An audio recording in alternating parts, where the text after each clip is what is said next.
Welcome,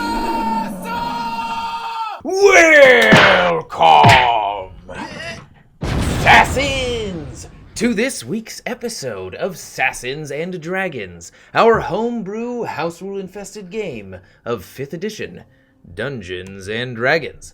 I am Magnus Beasticus, your dungeon master for the evening, and tonight we are continuing the one-off that we set in place before. Hercheck is still missing, sadly, so we will venture forth into the brave unknown. I know it. Without him. Okay. So, without further ado, let's play those character introductions.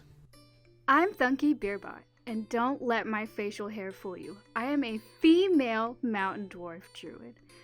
I come from a long line of beer brewers, hence the name Beerbot. I had a mostly normal upbringing in the mountains of northern Melibrius, and I've always had an affinity towards animals, not so much the ruling races. I have many fond childhood memories of wandering the local forests in search of new furry friends. Eventually, on the advice of my parents, I enrolled in druidic studies and began honing my spellcasting abilities. My instructor, Elder Dalbrook, was a highly logical man and taught me my most important life lesson, that even though nature is beautiful, it cannot exist without chaos. There isn't a day that goes by that I do not repeat that message to myself. I understand that not all beasts can be tamed, and sometimes I will have to battle one. I don't like to admit it, but this happens more often with my new family, Orin's Obliterate.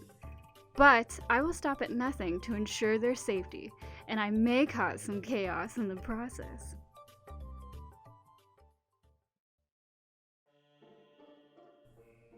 If you were to gaze upon the mysterious property of Orenbel's finest artificer, you would find a very large mansion met by a garden with superbly sculpted shrubbery. At any given time, there is but only one worker which may be found on these grounds, and why that is me, Crow. I am one of Master Cuumentus's many creations. The majority of my being is made up of organic, plant-like material. The rest is mechanical. There are many duties for which I was created for, some of which include cooking, cleaning, obtaining materials and ingredients, assisting with laboratory duties, removing trespassers from the property, acting as the master's personal bodyguard when in town, and closest friend, always. These may be some of my regular duties, though Master Cuumentus mentioned that I am fully loaded with great purpose and grand potential. I have yet to discover the meaning behind those words. Maybe he was referencing the inaccessible areas of my internal systems. Or maybe he was just trying to make me feel better about my self-realized lack of greater purpose in this world. Or maybe it is a metaphor for the many journeys he planned for us. Either way, I seek to discover the true potential of my being. Hello. I am Var'Kir Invictari. I am an Aasimar of the clan Invictari at Barathor's Reach. To explain more about myself, I must first explain the world we live in, full of angels and monsters that toy with mortal lives like cheap coins. I sought out to rid us of the need to constantly appease these beings of considerable power. Even if all the world is my enemy, they will thank me when the work is done, for I believe in the strength of my fellow mortal. We have turned the tides of battle with nothing but one act that has spiraled out to a glory that is yet to be rivaled in this day and age. Kalanor, my right hand, my sword and shield. Otero, my left, my bow. All the others were dear to me, just as my mother and father. The angel that speaks to me in my dreams warns me of the dangers of what I do. But I know my path is virtuous, though I cannot do the same for the company I now find myself with. They may represent the truest of dangers, or the brightest of futures. Time will tell. My name is Hercheck Bane. I am from the clan The Frenzied Bear, whose home is at the northeastern part of the Shattered Peaks. Growing up, I was split between two tribes, fighting over the land we both tried to call our own. My tribe's battle mentality was of pure carnage during warring, praising an unknown entity that I personally detested. My father, Bane, was fourth in line to be chieftain, known in the tribe to be a fierce warrior on the battlefield, and to have saved many lives in combat over the ages. He has but one mighty secret, which is where I come in. Born from a forbidden love with a mighty warrior woman from the clan the Red Tempest, my tribe's rivals. My mother, Var'Kir Stormwill, the Red Tempest. She was a brutal warrior on the battlefield and a kind priestess to those in need. Her deity, Ragensha, as a weapon as well as her shield, is the goddess I now follow. After years of secrecy, I could no longer hold back my rage.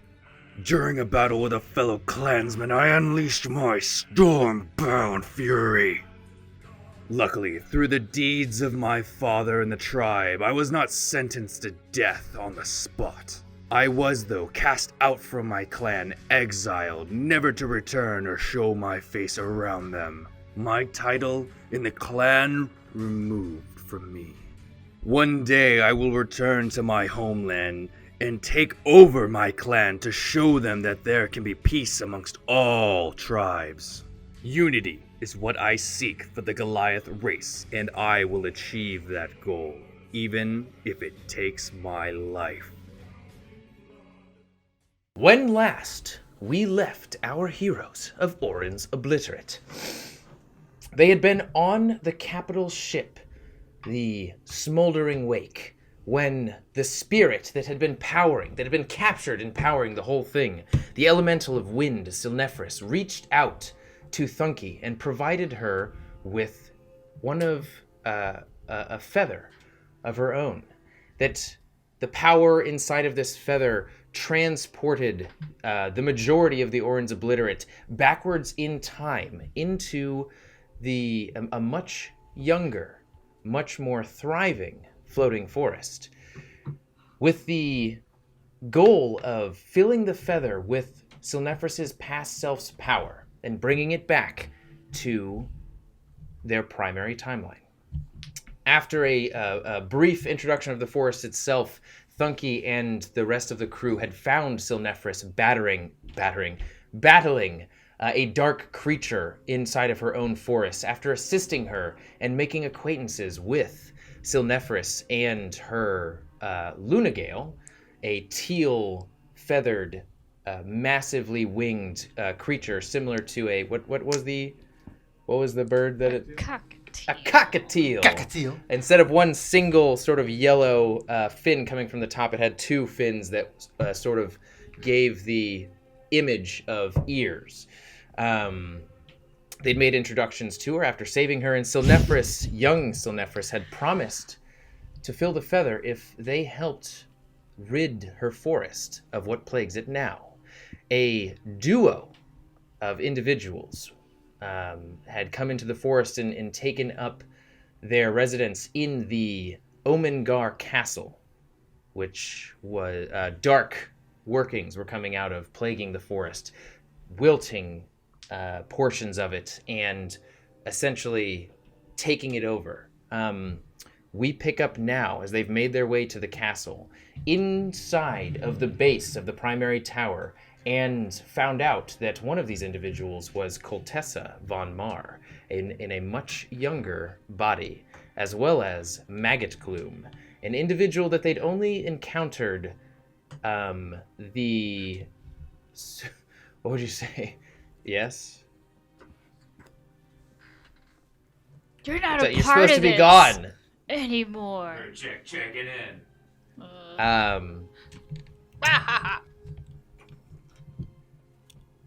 They'd only encountered relics of the book that Hercheck, who just interfered, very busy man, found and gave to Penky Diamond Fingers. This is the scene that we pick up on now. A dark hole in the center of this chamber with mist and fog spilling into, cascading off of and around 8 tombstones aligned in a radius around this hole of darkness. In front of each tombstone, on their knees, are what seem to be muttering thralls, sort of meeker individuals on their knees, just uttering dark words. Maggot Gloom is right in front of the center of the hole, the massive hole, and Koltessa is risen above on a platform behind everything. Right over here.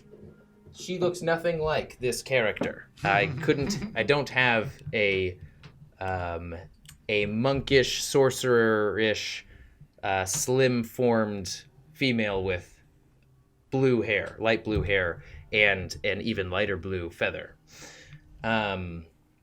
As they had entered, Koltessa had said, essentially, "Welcome to the party," in a very confident voice. Little does she know. That's all I had. We pick up now with Silnefris dipping on her Lunagale, as everybody is on their own Lunagale. Silnefris is larger than the rest.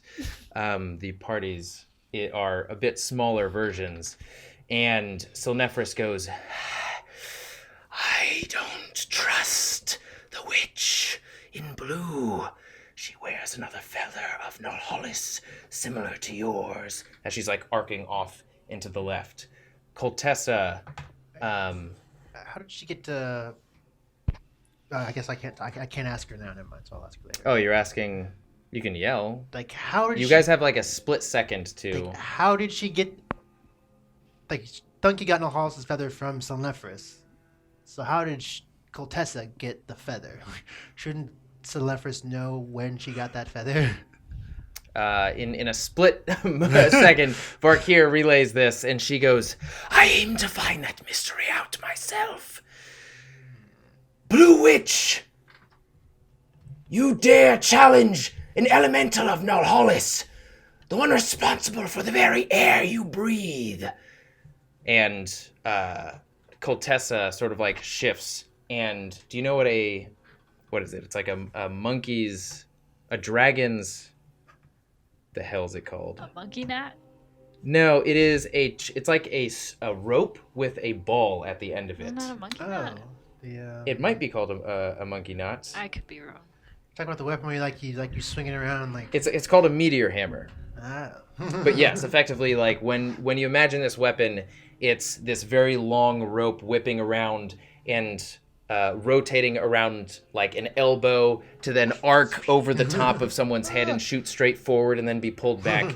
And she's swinging it in her arms, and she just throws it, Koltessa, and it wraps around the neck of Silnefris, and Silnefris grabs onto her Lunagale and starts arcing around the chamber, and before she slams into a wall, she just lets go, and Koltessa, you see her on top of the Lunagale and just teleport into Koltessa's arms, and Koltessa sort of wraps her in her grasp, now grappled on top of the sort of Are they on that dais? Or... yes, on the raised platform, and she says, or Koltessa says, "You can learn of the power of someone who hails to no one." And Maggot Gloom at this point to all of you, it addresses you as saying, "Man, what was his voice? It was the fucking Emperor, I think, from Dark Crystal." Wow. "Welcome to my domain, although that is a bit premature, as it has yet to come to full fruition. You are guests should you choose to lay down your animosities." Lay down on animosities. What animosity do we I have? don't think we'll be doing that. Let's get him. And Get him. and Silnefris goes, "Don't worry about me. If I am as relevant as they need me to be in your primary time, she will not kill me." And Koltessa just says, "We'll see about that." Now roll for initiative. if you guys are truly attacking. Are you truly attacking?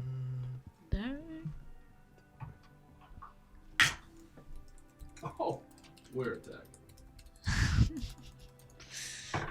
Boy, are we. So, okay. Alrighty then.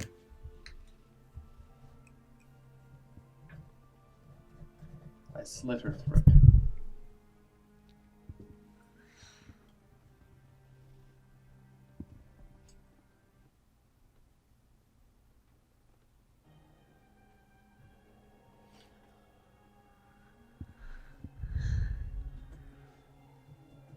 And as you guys take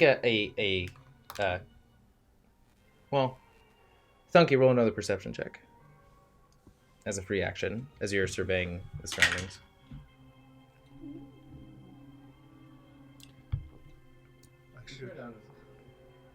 Yes. 31.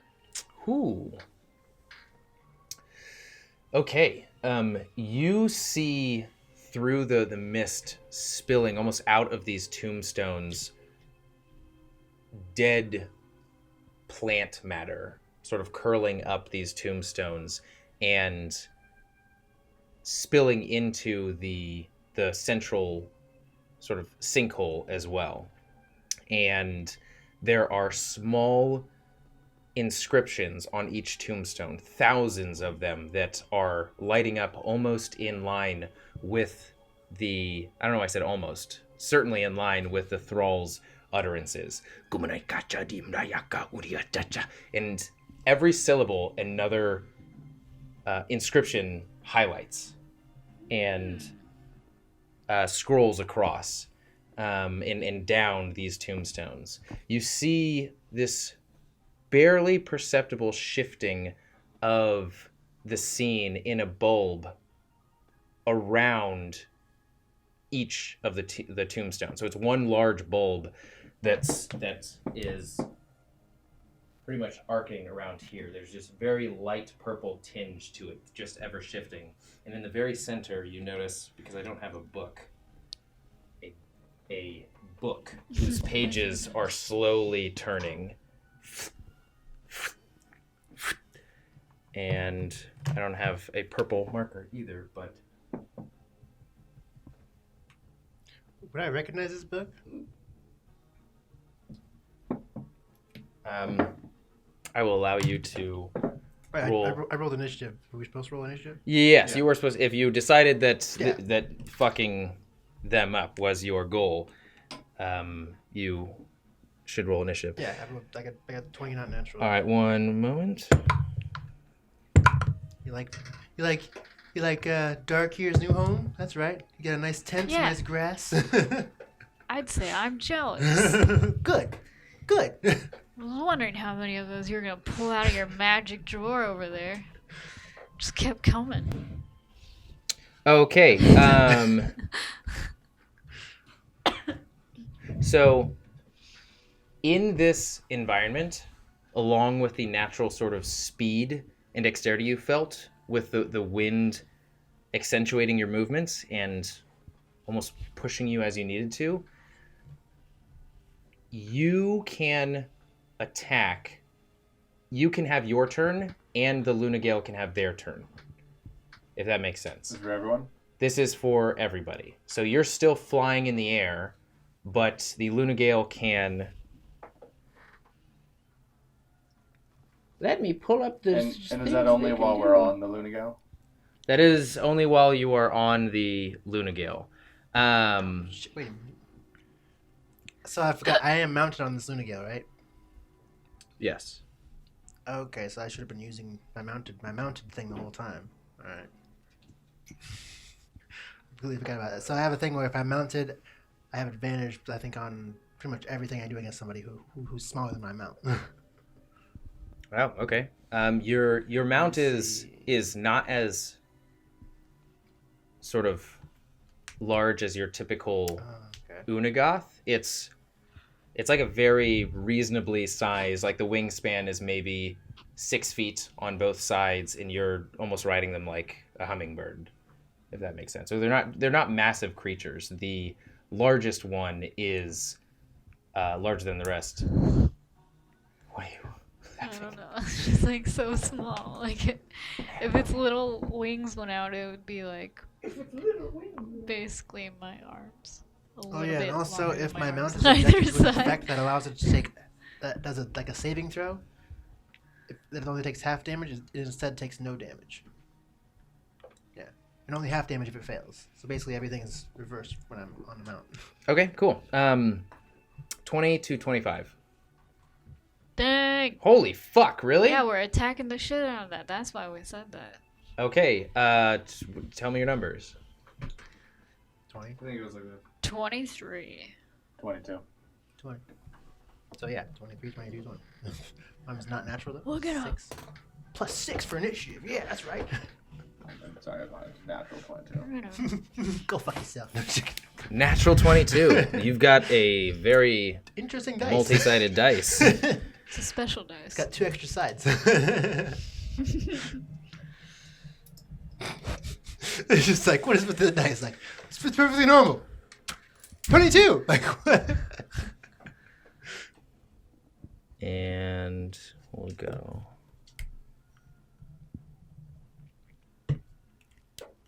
So your Lunagales can use their tails. They're like thickly thorned rosebush tails.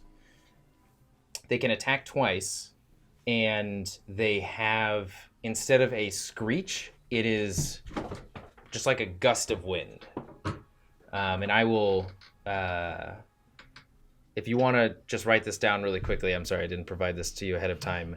Is this based off a creature already that's already exists or no? Yes. Oh, then I can just add it to creatures. Maybe. You go to extras. And you I would go just go to. I would go to Unagoth if you have the Unagoths. I don't think I have an Unigoth though. I put it in Thunky's creatures. Would it be in a familiar? Gosh, Hold on, I let me- hate Wild that. shape I'll mount just pet? I'll just screenshot it and send it. Right? An inch. Oh yeah. Let me.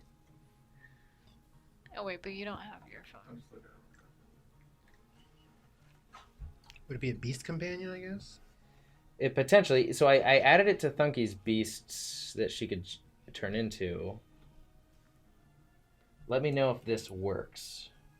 I'm sending it to the sad chat. Just send it to the sad chat. Go ahead and check the sad chat. I see a unicorn. All of the stats for a unicorn. Oh, page not found. Wow.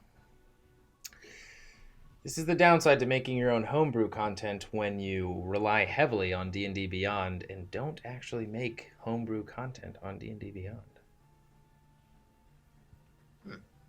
Did you check the chat? Yeah, I checked it out. I clicked on it and it said unable to go to page. Yeah. Fuck! All right, so just you can choose either to do the wind attack, which has a 60-foot distance, and it is a D12 plus 2D6. Oh, goodness. Is your head okay? Yeah. Then there is, or you can multi-attack, and you can either bite or claw one or the other twice. That's each one is 2d6. I would say plus. Do a +4 for all of their physical attacks. And then the tail is 2d12 +4 for damage. 2d12 plus 4. Up, down. All right. Pretty good bushes. I mean. So yeah, Thunky, you see the shifting sort of bulb on top of this ritual area, maggot gloom inside, book sort of flipping pages, dead foliage growing over and into the entire ritual area, and mist almost emanating from the 8 tombstones in a circle, spilling into, almost like feeding this hole. I'm gonna point this out to everyone else too. It's not your turn yet, so in the middle of a ritual, Maggot Gloom has something prepared, and he mutters underneath his breath, and you start to see the darkness inside of the hole, almost like bow outward, and you hear coming almost from the base of a 100-foot well these multiple screeches that sound very familiar, and you see large wingspans exit the hole, and 3 of the creatures that you encountered before spill out and attack all of you 3. Everybody roll either an animal handling check, a strength check, or tell me another way that you are going to try and mitigate the damage or impact of 3 large winged creatures coming straight at you with 8 pincer sort of like pointed appendage is. I'm gonna have my thingy or what's it called? I want to say Wind Rider for some reason. Wind Rider. The thing I'm writing. Oh, Lunagale. Lunagale, yeah, okay, Lunagale. I'm gonna just have it try and do a bunch of I don't know, twists and dive rolls and evasive actions. Animal handling check. Got a 26 on animal handling. Animal handling, okay.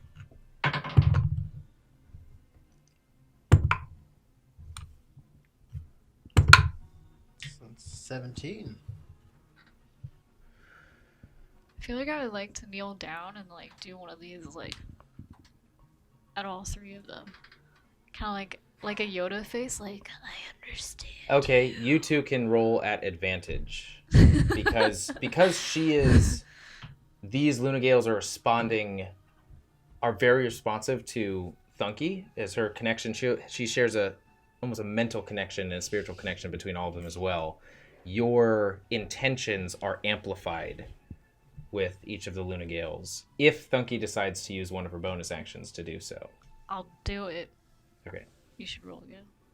Wait, these 2? Yeah. Yeah. Oh, we do. Oh, okay. Way better than last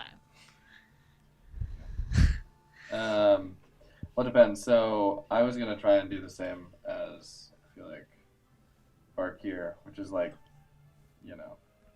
dodge, dip, dive, duck, and Dodge. Dodge a wrench, you can dodge a ball. So is that animal handling check or acrobatics? If you wanted to mitigate the damage on you, it'd be acrobatics. If you wanted to mitigate the damage on both of you, it would be animal handling. We'll do animal handling. Okay. What is it? Animal handling. What's the roll? Oh, 19. Okay. Var'Kir? 17. 17. Okay. All of you managed to... so Thunky, the winged creature the black-winged creature, the first one arcs around towards you, and your Lunagale flaps its wings up, getting it just enough air.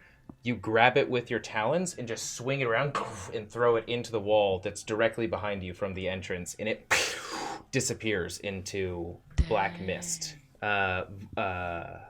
Crow, you sort of see what Thunky is doing. You see the one coming directly after you, and you the wings flap up. Your creature dips down ever so slightly, and comes a secondary sort of burst of wind from your creature, slamming it into the opposing wall behind you. So it's and it disappears into blackness. Var'Kir, You similarly, because yours rolled the lowest, your Lunagale and the black-winged creature comes towards you, and the Lunagale's talons clash with the appendages of the other creature, and then the Lunagale just rips out, just like the entire beak encompasses the right side of its neck and rips out darkness and blackness, and the creature disappears in front of you. Koltessa is she's up next. She rolled a natural 20. And she wraps Silnephris tighter. You see her muttering her own words, and she's looking around at the people inside, and she looks at you, Crow, and she says, "Ooh, you're before your time, aren't you?" And then she looks around. All of you are. And that's going to be her turn, as she's just fortifying what she's doing in her. Yeah. Okay. Next up is Thunky, and then Crow, and then Var'Kir. You guys are all next to each other.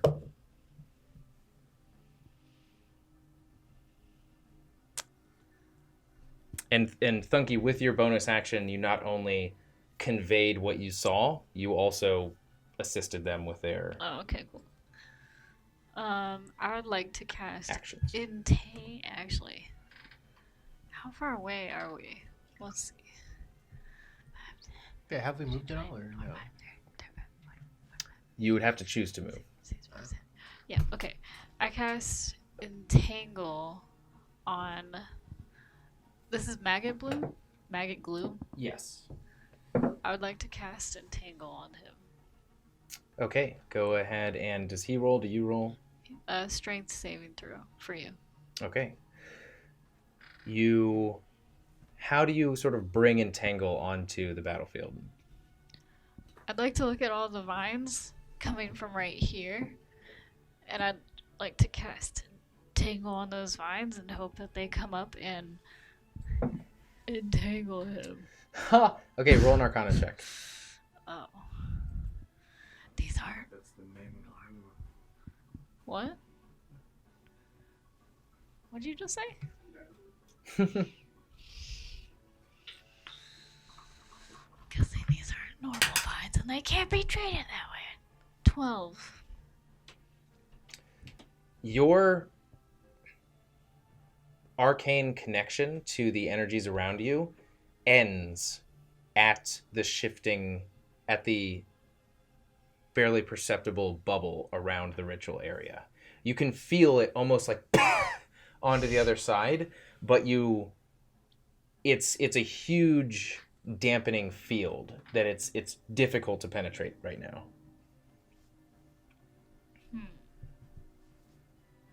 Are there rocks around me? Small pebbles? There's a lot of, as this Debris. castle is very old, there's a lot of rocks piled up in the corner from collapsed walls, dust everywhere, small pebbles everywhere. Can I pick up some debris and throw it at the bubble and see if it goes through? Yeah, go for it. I do that. Well, I mean, you're on a Lunagale, so you'd have to like dip down low and grab that. I'm actually sorry, you can't do that because you use your bonus action and your action. Never mind.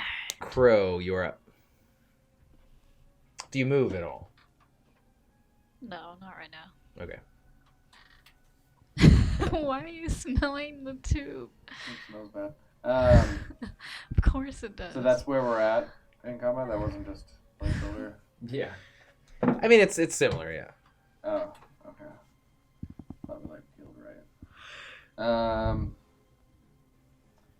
And how much distance is each square? 5 feet, it's accurate. I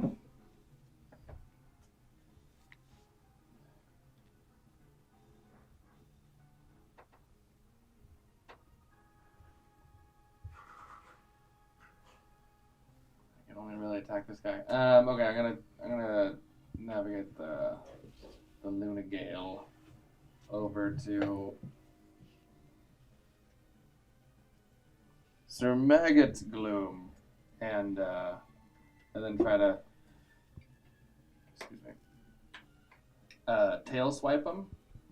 Almost. So your Lunagale moves 60 feet. As it reaches there's a certain point that you register as what Thunky had told you about as you're entering the colors, a bit morphing the scene in front of you, and you press through, but it takes a bit more effort than you were anticipating. Your movement was halved after that, so you have about 30 feet to work with.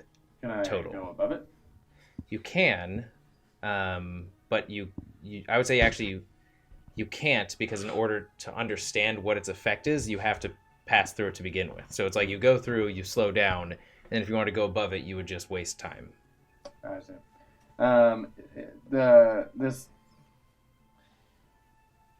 The space that I don't know what to call this orb that I'm in, but does it extend itself all the way covering beyond It's the green line.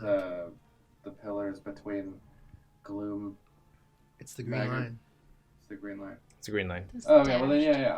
I'll just as soon as I notice that I'm slowed, I'll think critically and not go in there, because that's gonna take a long time.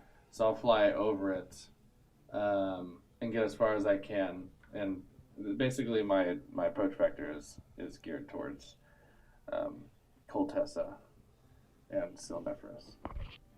So you'd have to go like here. So I would be like, no, I mean I imagine it's like a dome, right? Yeah, it's a dome. So I'm gonna try to like arc my way over the dome, maintaining as much full speed as I can. You lost 30 feet of movement as you entered the dome.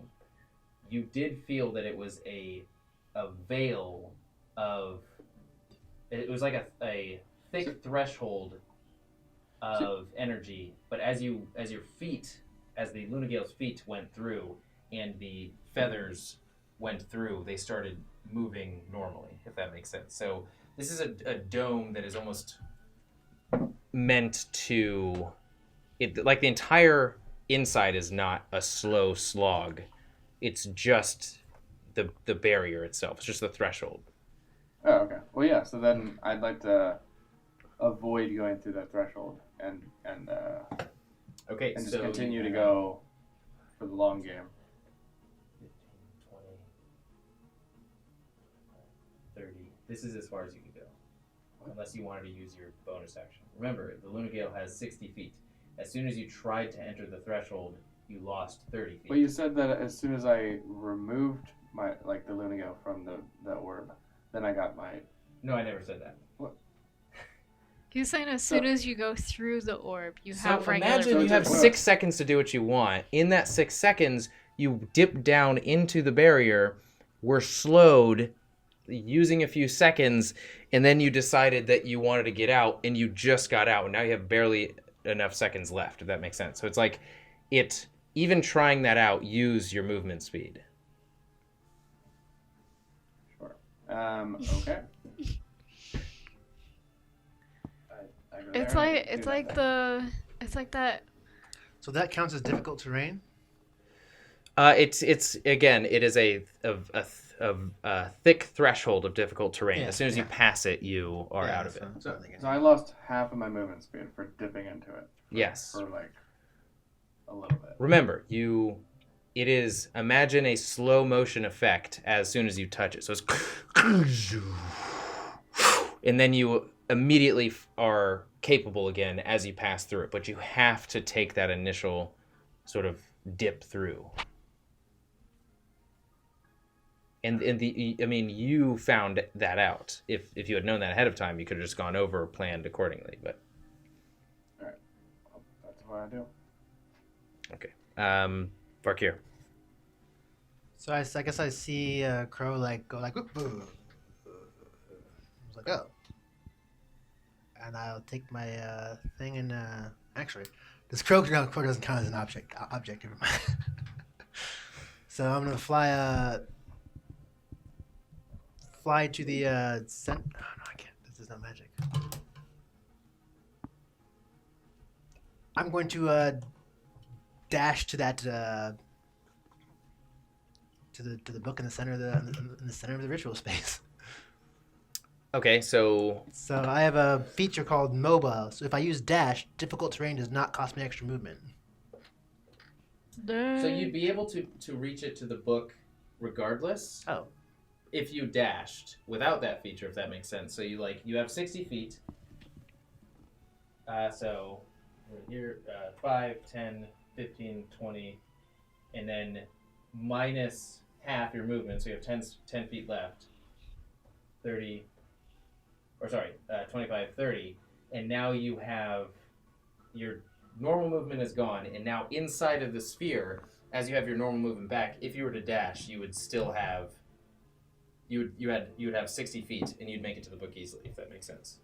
Yeah, I just want to make it to the book. Yeah, as easy as I can. I could. Yeah. Okay, and bonus action. Yes, if that's what it takes. Yes, I'm using that to get it to it. Do I? Oh, I don't have an action to use dash yet. Well, for a bonus action, can I grab it and throw the book out, or no? Roll a wisdom saving throw. Oh boy.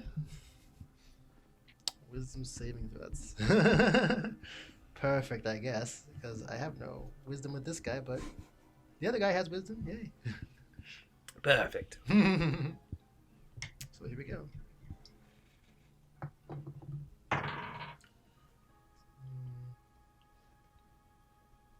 So that would be a 17 right now, but I have a feature.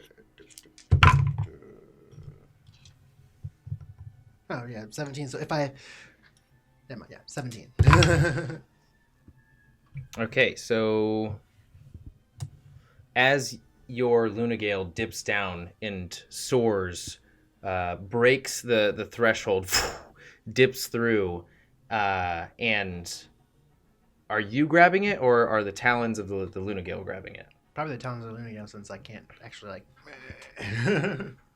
These whips of dark energy are pulsing outward as your Lunagale gets closer and closer in a small vicinity towards the book. Oh. You are assailed mentally by these dark images, which you push to the outside of your mind. But your Lunagale takes... Is that an attack on my Lunagale? That is an attack on your Lunagale. It takes 20 points that have been reduced because you beat the saving throw. 20 points of psychic damage. If I beat the saving throw, he takes no damage.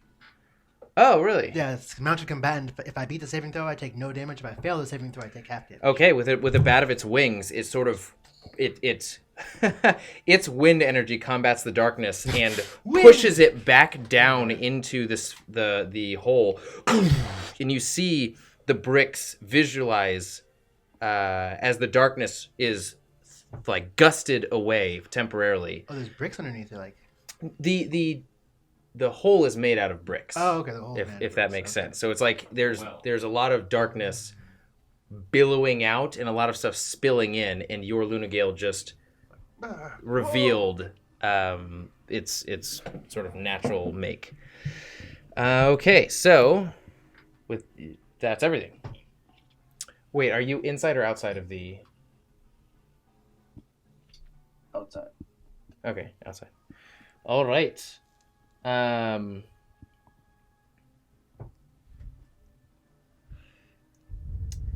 Yeah, okay.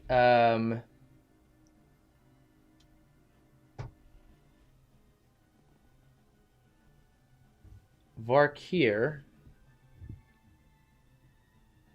make a Constitution saving throw. What is my Constitution? Oh shit, no. 19. Here. I will bask in your screams and bathe in your nightmares. As Maggot Gloom holds out a finger, darkness curls around his entire body from below him, arcs up his arm and shoots out towards you, and you feel this the wilting of your armor and the destruction of your flesh as it's pelting into your chest and down your, effectively your entire torso. You take... Is this... What kind of damage is this? You'll find out.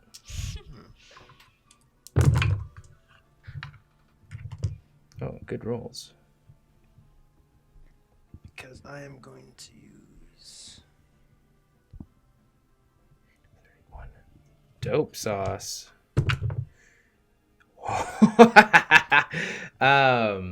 So 46 points of necrotic damage. I'm resistant to necrotic damage. Jesus. Okay, so natural And- 26. Well, also... So is that an attack? Or... This is a spell. It's a spell. Okay, let's see. I think I have something. Yeah, if you were attacked by... Oh. Hit by an attack or fail a saving throw, you can use your reaction to gain a +2 bonus to your AC against the attack or a +4 bonus to the saving throw. I don't think a +2 would actually matter that much. But I'm going to try anyways. I use my reaction to use Arcane Deflection. Okay, and what does that do? Gives me a +2 bonus to AC against the attack or +4 bonus to the saving throw. You already succeeded the saving throw. Oh, okay, then never mind. He's not using that. With a 19 reduced, I'm sorry, so 23 reduced to 11 points of necrotic damage. Because you naturally saved and you're naturally resistant, your armor is taking the brunt of the damage. You can see its natural sort of thick resistance as there's this shine, as the blackness is like pelting inside. Knowing that you fortified yourself well against this attack, Maggot Gloom goes, not enough, so take this. Okay. And he sort of grabs the darkness and does this power up as it pulses up, and 30 feet around him, another slam of necrotic damage takes you. And this is a legendary action that he's doing. And Grow! I'm just like standing outside the bubble watching holy this, shit! 30 points of necrotic damage, reduced Oh to my 15, God. reduced to 7. So just 7 points of necrotic Wow. damage. That almost nothing has happened to you this round. Next For up, touching the book? No, he just got attacked by your The bird. Lunagale takes. Oh, yeah, Lunagale's not resistant to it, though. I will let it have 1 point of health. But if we are going according to the Unagoth's health, and it is 60 points Oh, of it has health. 60 So points. Okay, 60 points of health. they're because I didn't tell you this before, they're dead.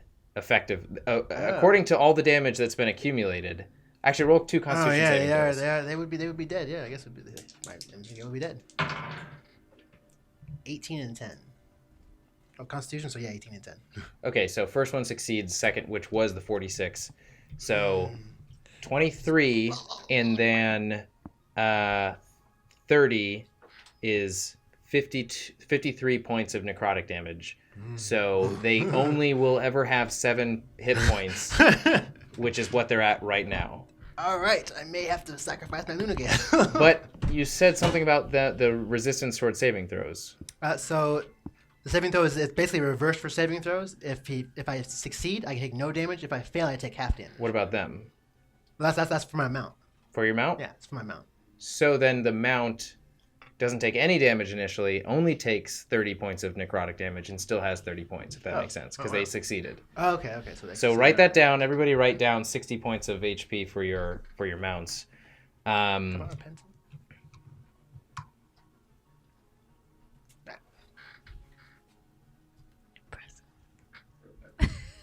I may need some paper as well. All right. My apologies. There is a lot going on here, but yes. Indubitably. I have to grab some paper. There we go. You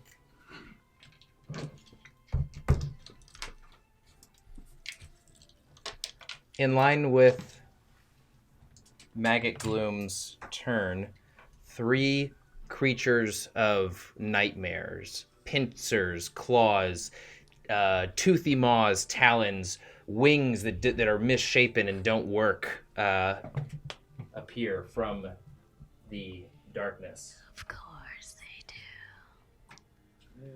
do. Looks like a chaos chicken. That is There's their a turn, chaos chicken. and then Chaos chicken! Oh my gosh! Silnefris is going to. Chickens are really mean. I would hate to run into a chaos chicken. And the crab of doom. The crab of doom.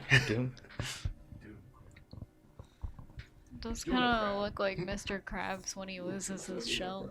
Silnefris, you see her physical humanoid solidified form disperse a little bit. You see her silhouette still contained in Koltessa's arms, but you see rocks pulse outward as wind is whipping around this form, and Silnefris is screaming into the air trying to get out.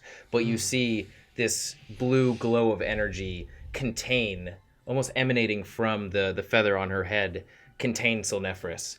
And that is her turn, unfortunately. The Lunagale, also still pinned down by the meteor weapon, is going to try and break that.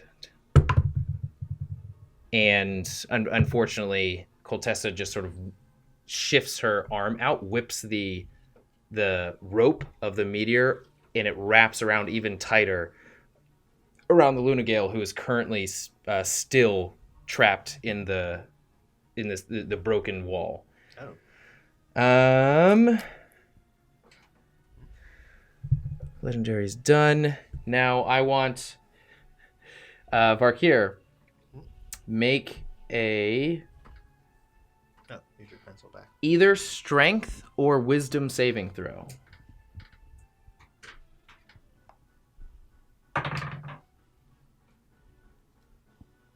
No, strength saving throw. 22. Okay, you are moved down no amount of feet. Make a strength saving throw for your Lunagale. I'll use this one. 15. I don't know if she adds anything. Oh, shit. Weak bird, so. Add a 1, so 16. Your Lunagale is flapping their wings as hard as they can as you feel this, whereas there was no direction to the force underneath or inside of this well at first. You feel this suction as the mist starts to pool in and get sucked inside of this chamber as everything is now being almost fast forwarded, and you feel the Lunagale dip low. They barely catch themselves, and you're barely keeping yourself above in the same position. Next up is Koltessa, and she looks at you through the purple dome and says, "How fun. It seems that my master failed in betraying you. Let's see where this goes." And she is going to continue to hold Silnefris and the Lunagale at bay, and she's going to mutter her own words that seem of a different nature than what Maggot Gloom and his thralls have been muttering. Thunky, you're up now, then Crow, then Var'Kir. Did we hear what she said to Silnefris or no? Probably not, since we're actually super far away. Oh. You can try roll a perception check on your turn. Nah, he wouldn't be too concerned with what they're saying since he has a bunch of black stuff underneath him. Yeah. He'd be like, oh shit. I would like to cast Moonbeam on Koltessa. What's the distance? 120 feet. Okay. Make a wisdom saving throw. Oh. Why do I have to make a wisdom saving throw?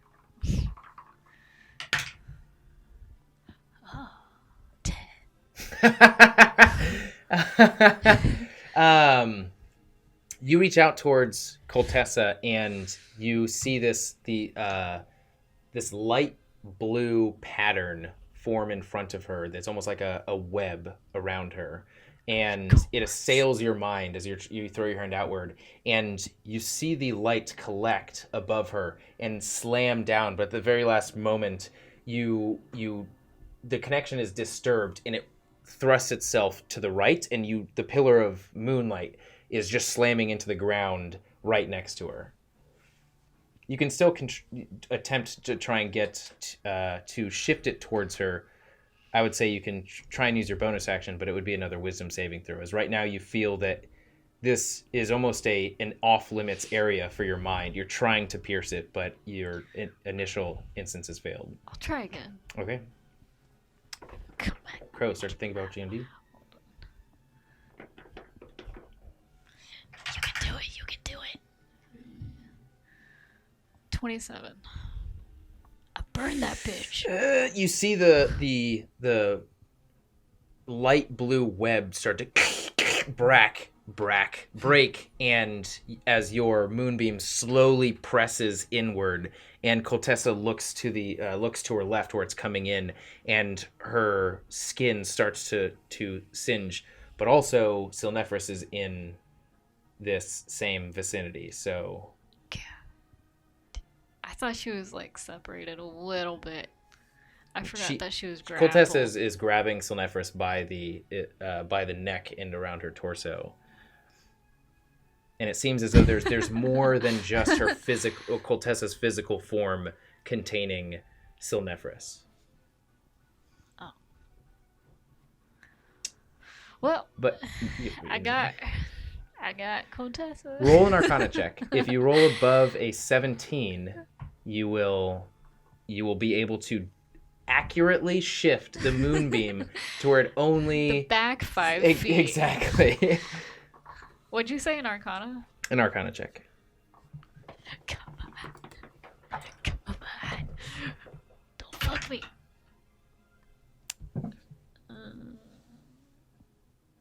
16. Unfortunately, not enough. Go ahead and what? Do they roll anything? Yeah. What is it? It is a Constitution saving throw. What do they have to beat? 16. Both fail, so that's good. Is it? Okay. Well, that's the moonbeam, that giant circle. As Silnefris, you just hear, "I can take it!" I'm sorry. That's what I'll yell back at her. And I'll yell, mediocre! Mediocre! Show me how you're shiny and chrome.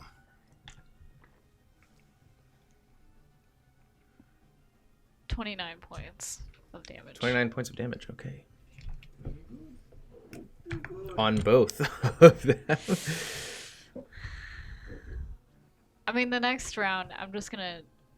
Because it says that I can move it up to 60 feet on one of my turns.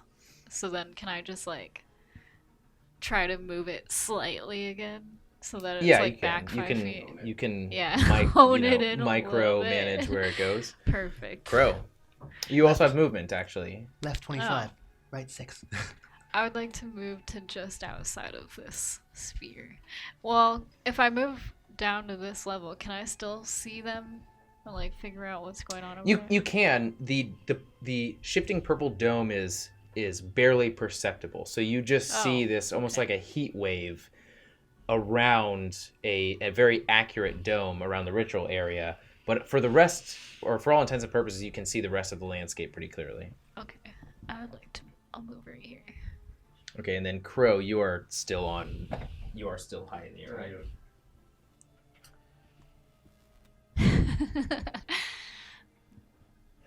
Ready for it.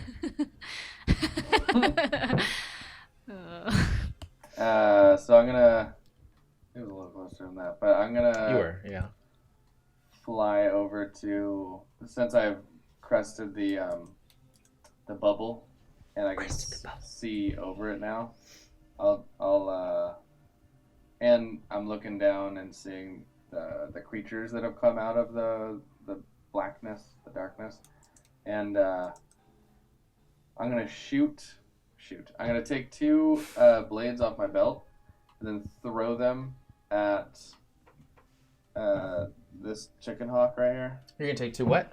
2 blades. Okay, 2 of the daggers that are infinite. All right. Infinite daggers. And yeah, like as soon as I fly, I'm gonna be going like flying over to what are those things called? A Lunagale that's pinned over there. But right as I'm above the demon chicken thing, I'm gonna throw the blades down at it, and then use up all of the. So are you using your action to attack twice? Then is that what's happening? Yeah, can I use the Lunagale's hold the Lunagale's action to dash, and then I use my action to throw the blades? Yes, you can. I'd like to do that. Okay. Go ahead and roll to attack. Roll your first one.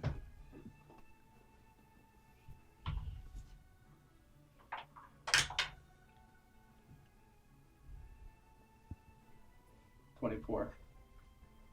24 hits for sure. Go ahead and roll damage.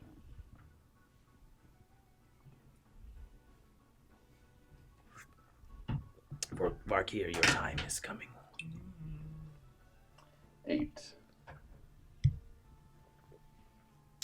I'm sorry. Roll at disadvantage because you are attacking with a projectile through this barrier, which also slows it down, giving them a little bit more time. Ooh. 10. Your But first, I did do it twice. yeah, your first one misses, unfortunately, and you now notice this as well. This barrier is becoming increasingly frustrating.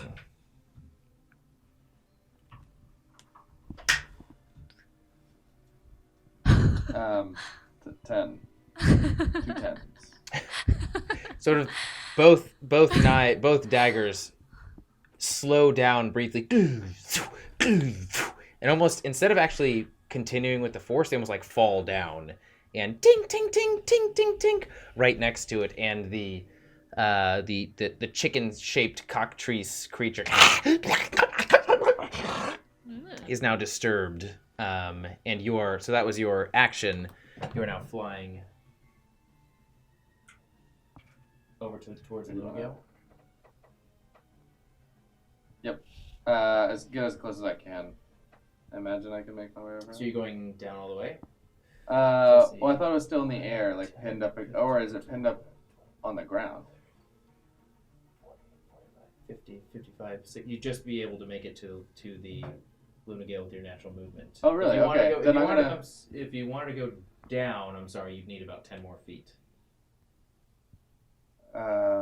Because you're not only crossing horizontally, but also diagonally as well. Okay. So you're saying I'd have to dash to get there, but Your I won't have an Lunagale could, action. as you said. Why would I use up both my movements? Not your Lunagale's movement. Your Lunagale moves a natural 60 feet. This time you didn't go through the threshold, so you had the natural 60 feet. So you are, with your natural movement, just right above the queen of Lunagales.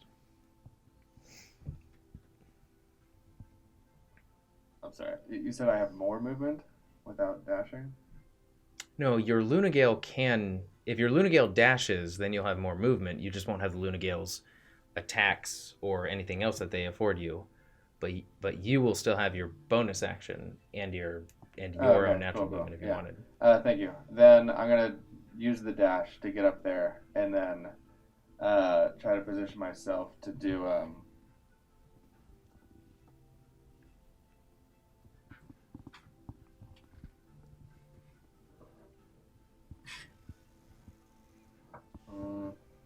Yeah, I don't think I honestly have anything Var'Kir, start thinking about what you're going to do. undo the rope. I'm just going to get as close as I can. You can try and use a key point to just attack once more with your belt or with your scythe. Okay, yeah, I'll use a key point to get a sickle out and try and cut the ropes free. Okay. Did I roll for that? Yes, you have to. Well, yeah.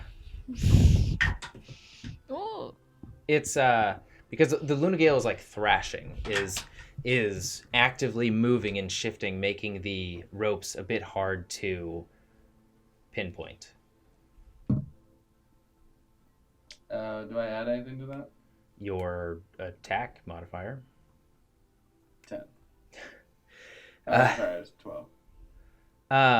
So at the start of your turn, as you have ascended from the trapping dome, your Lunagale pushes their wings forward, and you sail across and over, shifting over the dome that has been set in place. The Lunagale spins around in their shift of wings, and as you're looking below you, you throw both of your daggers, seeing the effect that the field has on them, slowing them down and them dropping. And then the Lunagale presses one more time, and the equivalent of their not rush, what's it called? Yeah. Their dash. Spinning and correcting their angle, dipping down over the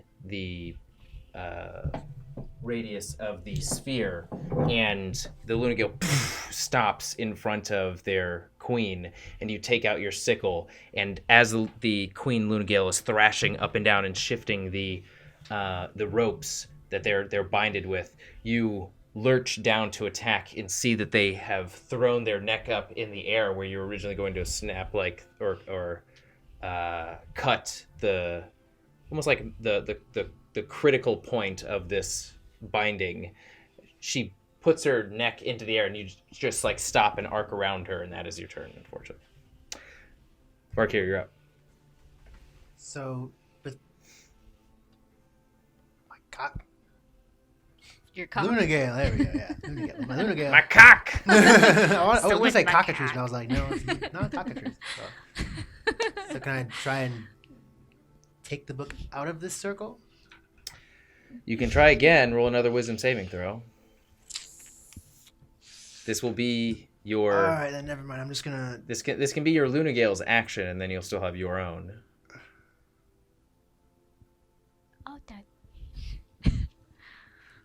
I guess I'll try to have the Lunagale take the book out. I guess again, and if it fails, then add a +2 to your wisdom saving throw, to the Lunagale's wisdom saving throw. Well, Lunagale has more wisdom than I do.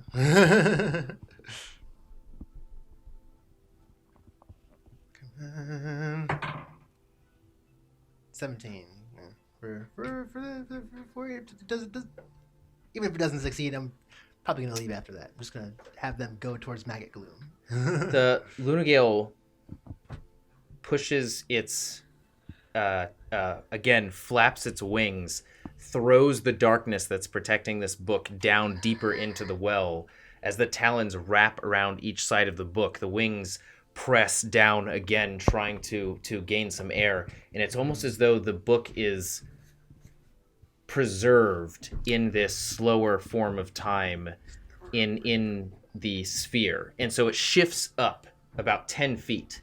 It's much higher, whereas it was level with the ground before. It shifts up, and your Lunagale is still having a hard time flapping and ascending out of this radius. So the book is not free right now. Yeah. So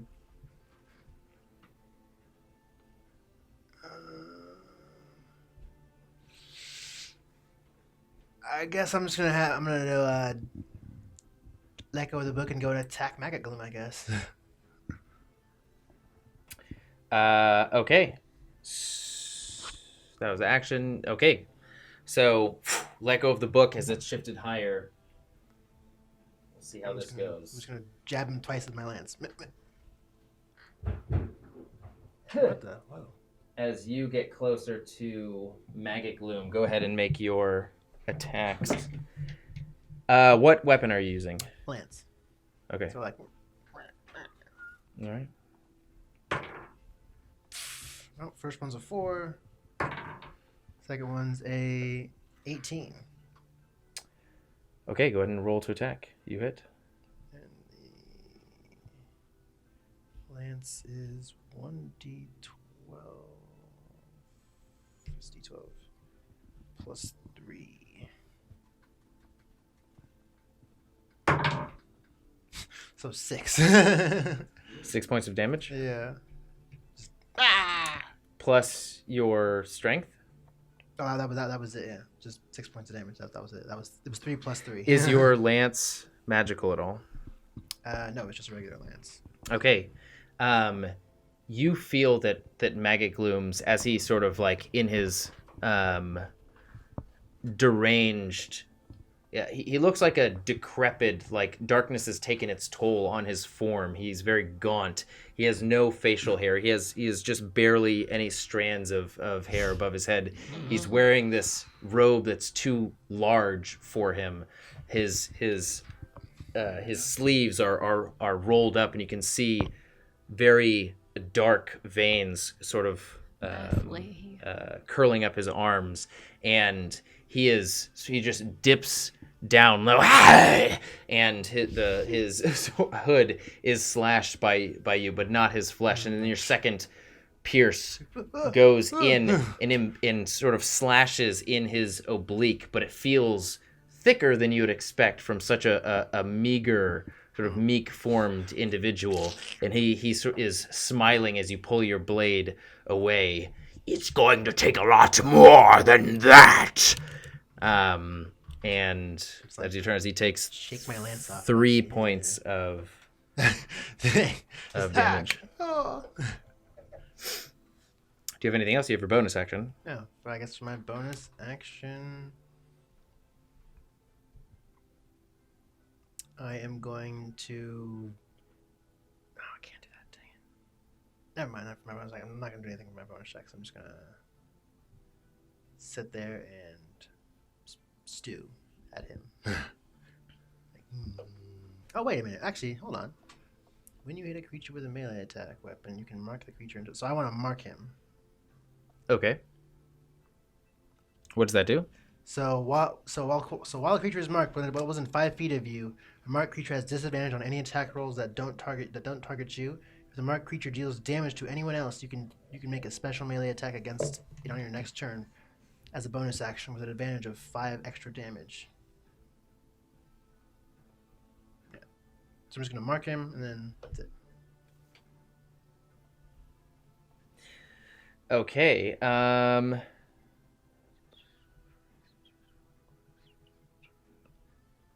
Make a Constitution saving throw. 2. 1 for your Lunagale, 1 for you. Ah, dang. Well, actually, hold on. This is me. This is the Lunagale, I guess. Oh wow, the Lunagale got an 18. I got a 10.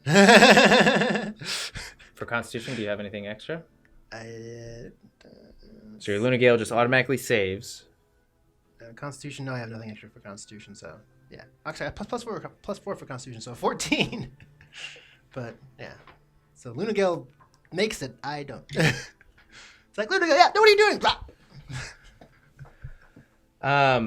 Yeah. So you hear.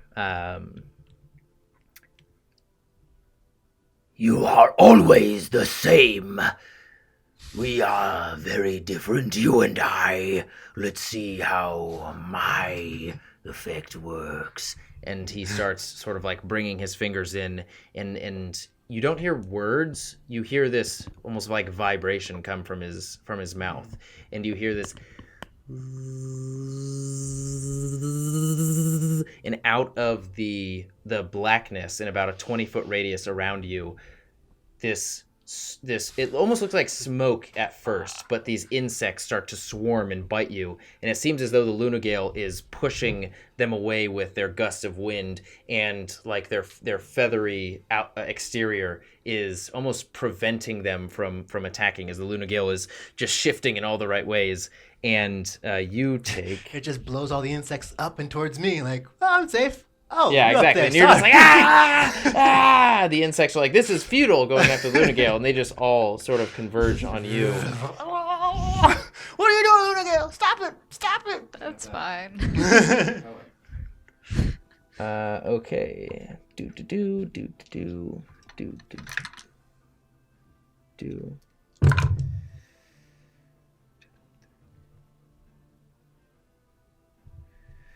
24 points of piercing damage to you straight up. 0 to the Lunagale. Thankfully, it has this frickin'. You have this mount, these mount feats. Haha! I'm a cavalier, so yeah. And he is going to. But I'm rarely ever mounted, which is ridiculous.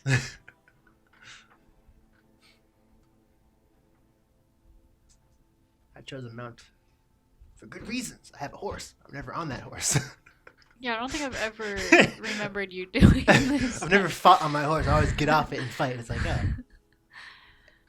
I should probably stay on the horse. Stay on your horse.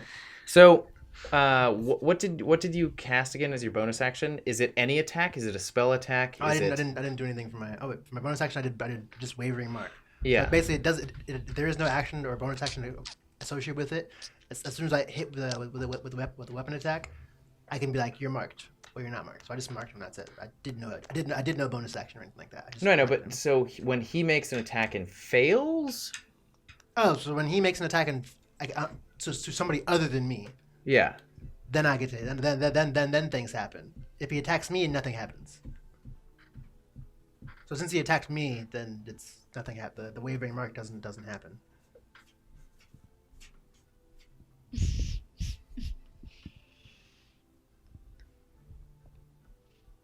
Yeah, Talent. The unwavering mark, yeah. Yeah. I like this song, but it's gonna drive me insane. Okay, all right. This is a very epic song Like for Final Fantasy 9. I think it was epic the first 5 times, and then now it's just causing my ADD to be insane. I'm just tapping things randomly to the music. Yeah, basically, only something happens if he attacks somebody else. Is it a physical, or can it also work for a spell attack? Any attack roll. Any attack roll. Okay. I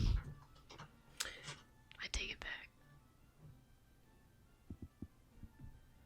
Okay, so yeah,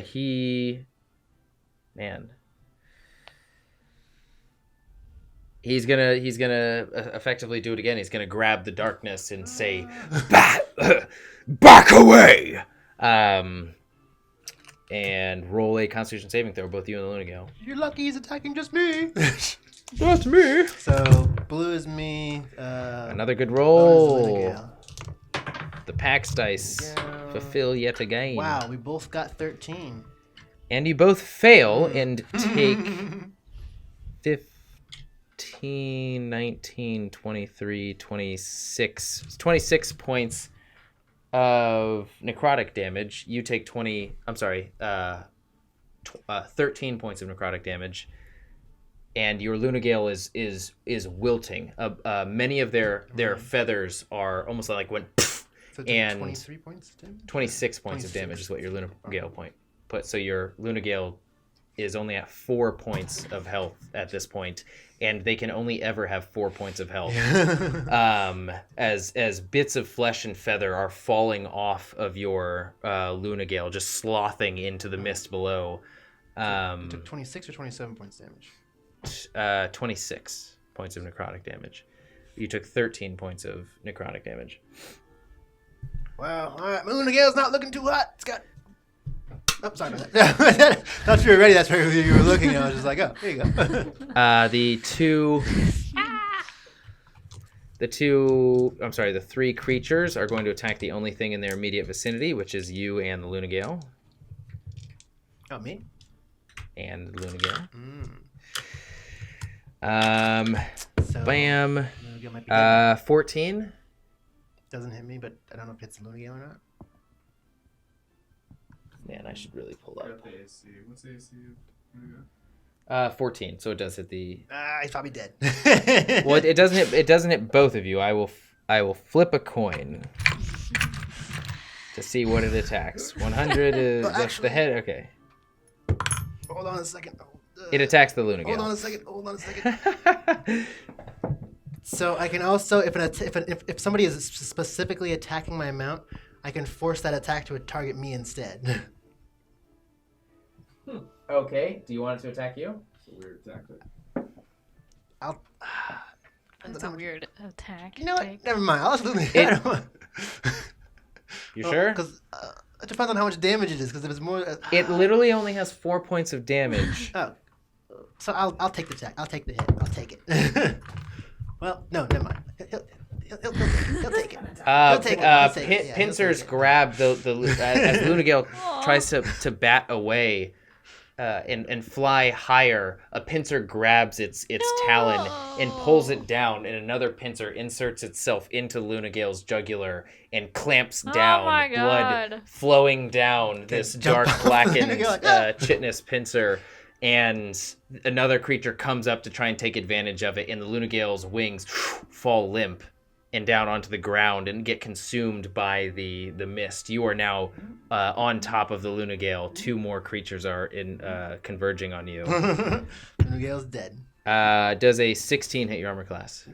Okay. Another multi-appendage, just creature from Nightmare. Is just like grabbing at you with 2 attacks. 1 misses as you use the Lunagale's wing. You just like pull it up. Yeah, exactly. It slices through. You throw that to the side. Still useful. The next one misses as well, and you just like throw a tuft of Lunagale feathers into its eyes. It's just pincing into nowhere. The third creature comes up, and Nothing to throw at you from the he's, Lunagale. 2 and a 2. You're just using this Lunagale's body and just like, exactly. Distraction, deflection, like throw blood in its eyes. And there are now 4 creatures around you, maggot gloom including. And next up is Silnephris. Wow. She's going to I'm surrounded. 16. I do have a question. It says under Moonbeam that, or if the character starts its turn there, it is engulfed in ghostly flames. So does that mean that at the start of each of their turns, they get affected by it too? Oh shit! Yes, that is true. Do they still roll a what was it?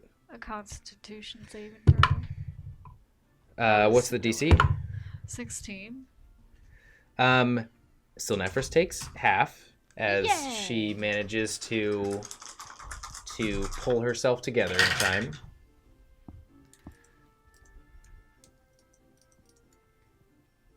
Oh, I forgot that most people don't like this song.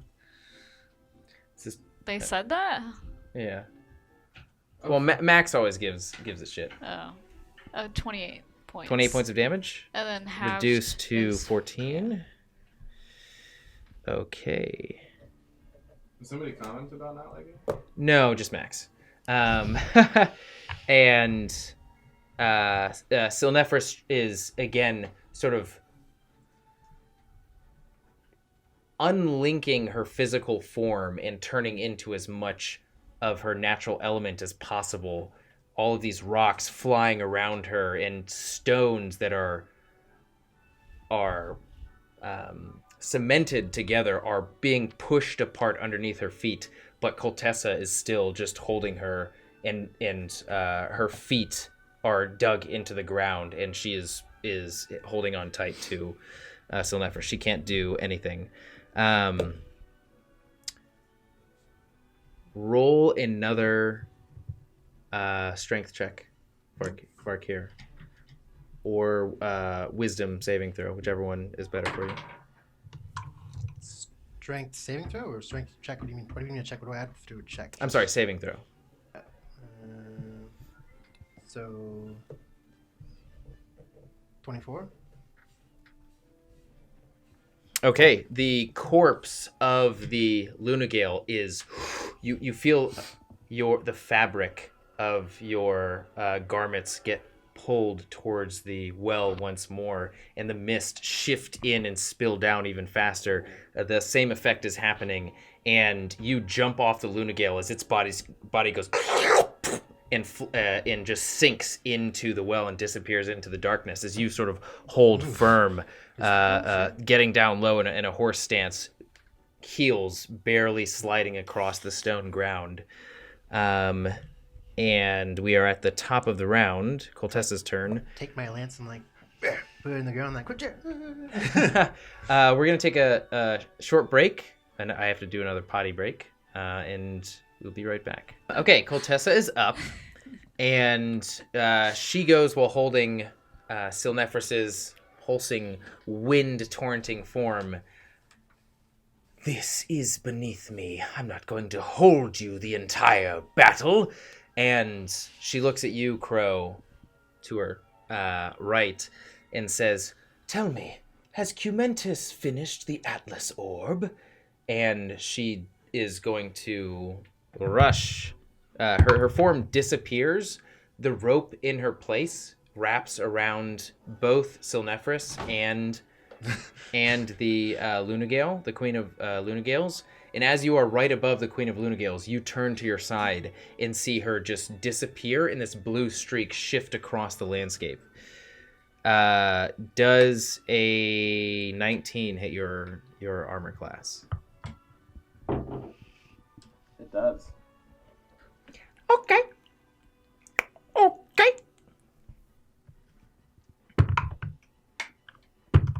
I'm uncanny dodging whatever she throws at me.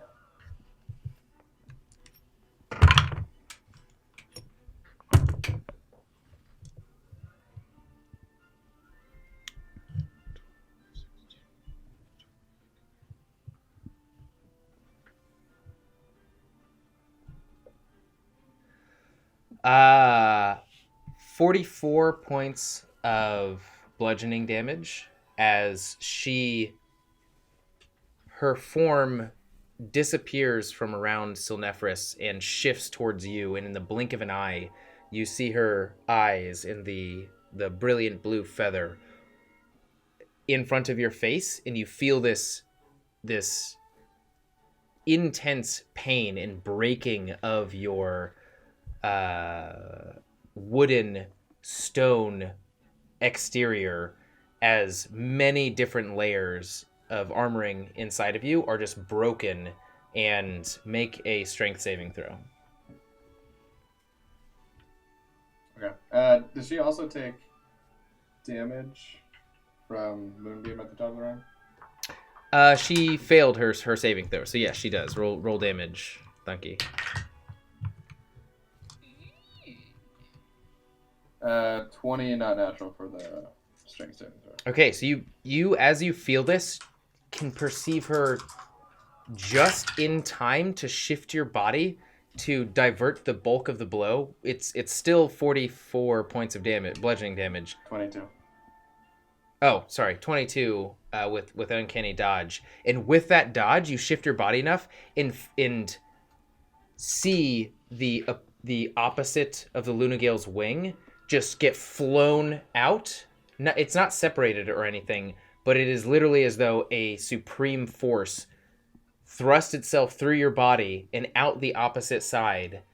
If you had not shifted your form in time, you would have flown. You would have left this Lunagale and flown on the opposite side of the room. So Koltessa is now right up in your shit, and with her bonus action, she kept both the Queen of Lunagales and Silnefris in her binding, but she is absent of a weapon right now besides her unarmed weapons, which are her hands. Thunky, you're up. Then Crow, then Var'Kir. So Koltessa is now over there in the corner. Let me move her figure. You want to move? Oh, yeah, so you're just burying Silnefris right now. That's what I'm wondering. Like, Silnefris is still there.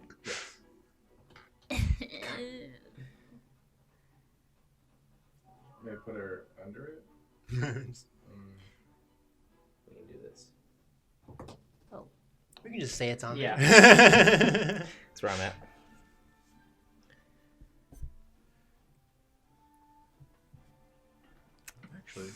Actually, couldn't we just? Oh, no, that's for that. Do you have any more of those things? It's okay. I'm gonna move it anyways. I would like to move the moonbeam over to Koltessa again.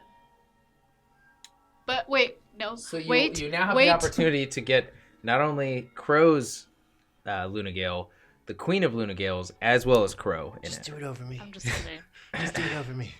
I'm just never gonna. mind. You can't do that. Never mind. That doesn't work on the bubble. Yeah, I don't think spells work in the bubble. So. Was it that spells don't work in the bubble, or was it just that I didn't roll high enough? You felt your spell almost slam into this ethereal wall and then push through it just barely enough, but not with enough arcane gusto to reach Maggot Bloom. So think of this as a threshold that needs to be sort of pushed through thoroughly enough across the spectrum of attacks. Can I get rid of that spell as a bonus action? It didn't say when I read it. Get rid of what spell? Moonbeam? Moonbeam? Yeah. Okay. I would like. I don't think it's a bonus action though. I think you just get rid of it because it's a concentration spell, so you just have to stop concentrating. I see. Alright. With the flick of a thought, it disappears. Click. Seeing Silnephris there by herself caused me great pain, and I immediately forgot that I broke my concentration. There we go. Okay. I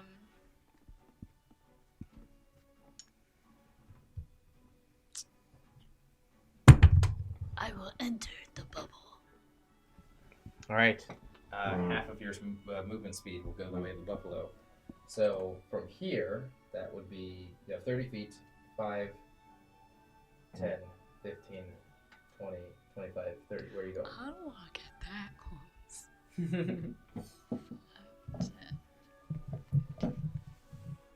I stay right there. So that's my movement, and then I would like to. I'm a lightning bolt. Maggot. Gloom. Okay. He's not grappling Rummy, is he? Var'Kir. Okay. No, he's not. Okay, that's good. Is it still effective though? Remy? It's not an AoE, so I don't think so. It is a directed, singular line of electric power. Do I roll anything? Like No, Maggot Gloom does, but what is that roll? dexterity saving throw? Whoop-row!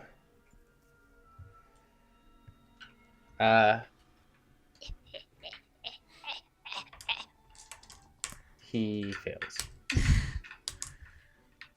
Good, yes. Oh, that stuff. What level are you casting this? This is your third lightning bolt, isn't it?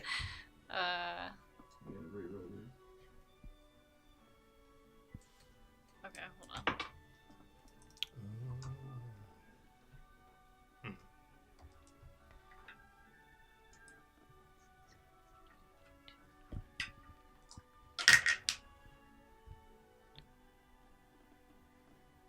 $31. Points of damage. Yes.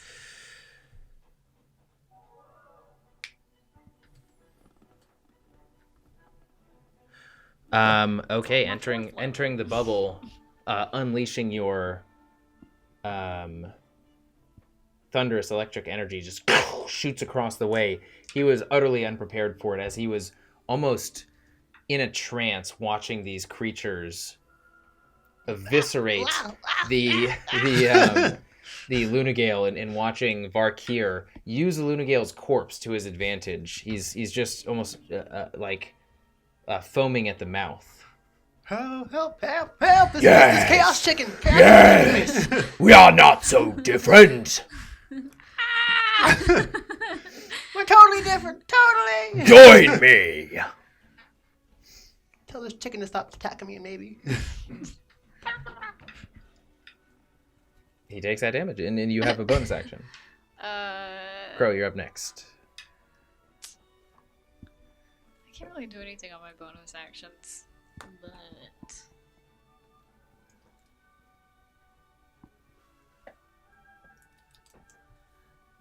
I'm gonna dip back out.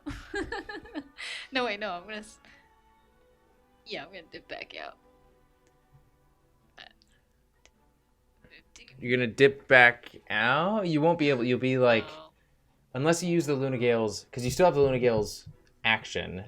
And bonus action. You can use them to dash out, or you can use them to attack inside. Dash out. Okay. Because I have 30 total. So you're just back to feet, where you right? Yeah. You have 60 feet with the Lunagale, which you used. It's half to. I'm sorry. Yes. So to your point, Lunagale's 15 to get in, 15 to get out. 30 to get in, 30 to get out, because the Lunagale is a 60-foot flying creature. Cool. Nobody saw that. Yep, nobody saw that. You're lucky. Nobody did. I totally did. Okay, maybe I didn't. Okay, so that is your move. Crow, you're up.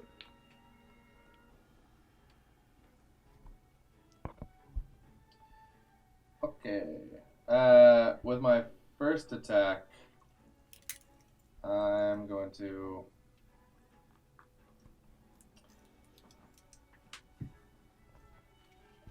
Let's see here. I have my scythe out, and Koltessa's right in front of me, right? Yes, she is.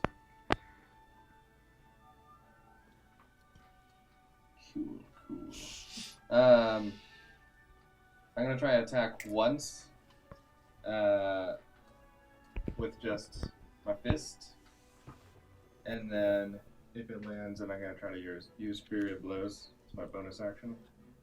Okay, go for it. As I'll she, still have another attack. yeah, her feet are like perched up on the back and wing of your Lunagale, almost using your own creature to balance, as she has landed, impacted you, broken a lot of your chest, and now you are retaliating. Oh, well then, can I use the some of my creature's movement to try and shift its weight to get to get her off center? So yeah, all of your creature's movement will disappear, so you can have advantage. Sweet. Don't you shake your fist at us. You rascally players! You bite my thumb at me? I bite my thumb there. 27. Hits, for sure. Sweet. Var'Kir, up next. That one does 5 measly points of damage, but I'm going to use Fury of Blows. Yeah. 5 points of Two damage. more unarmed strikes. So here's the first one. Okay, go for it.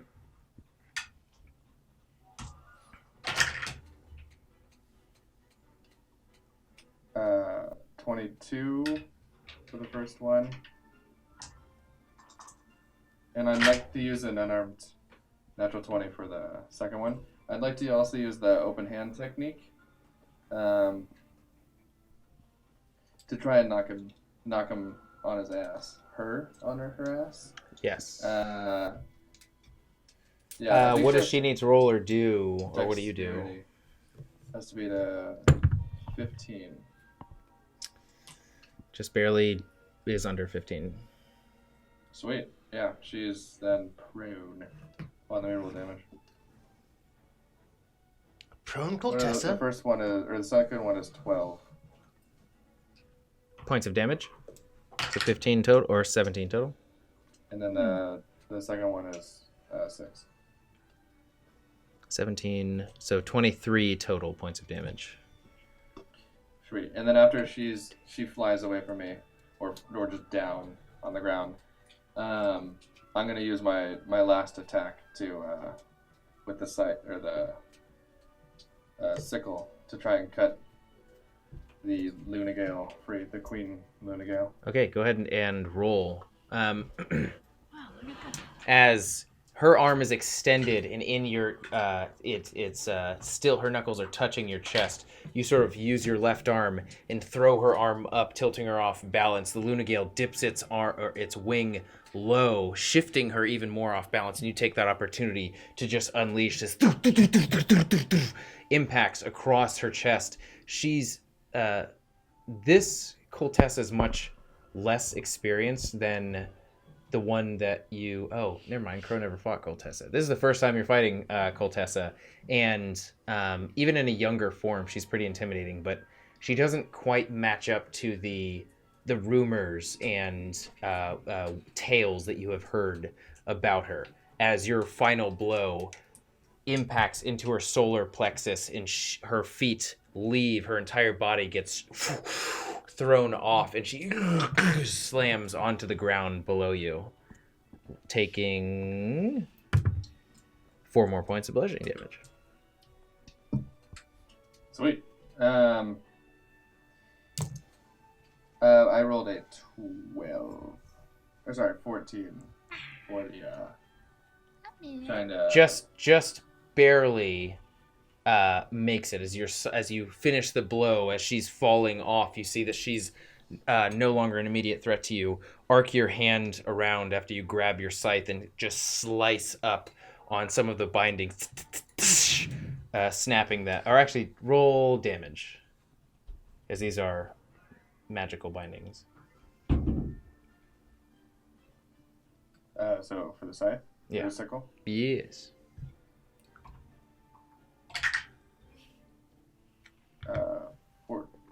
Sorry. 12. Yeah. Slaps it, and the Lunagale is released as it unfurls its large wings and shakes the hello Midna, shakes the rope off of her. Sweet. Did you say Var'Kir, my next. action or just my movement is taken for the Lunagale? Movement is taken for the Lunagale. Okay, cool. Then I would like to try and use the talons to basically, it would be like a claw version of a grapple for Koltessa. You know what I mean? Like pin her to the ground with the talons. Yeah, go ahead and roll on top. an opposing strength check. She's knocked prone. She's not That's prone. advantage. It's not advantage. This is just a strength check, so it's not. If you were to attack, it'd be at advantage. But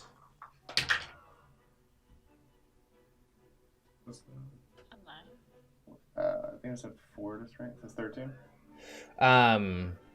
it's a 2 to strength for Lunagale. But even that doesn't. No, it says on Donkey's. Huh?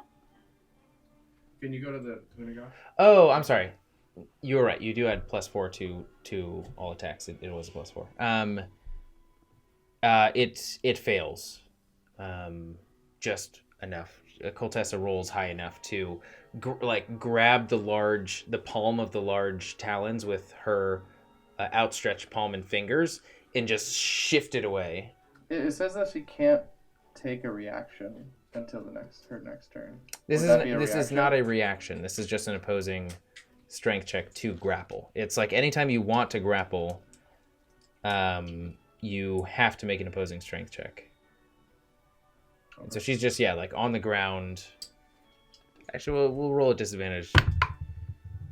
It's still a natural 16. So she just open palms the talons away, and is still prone, but.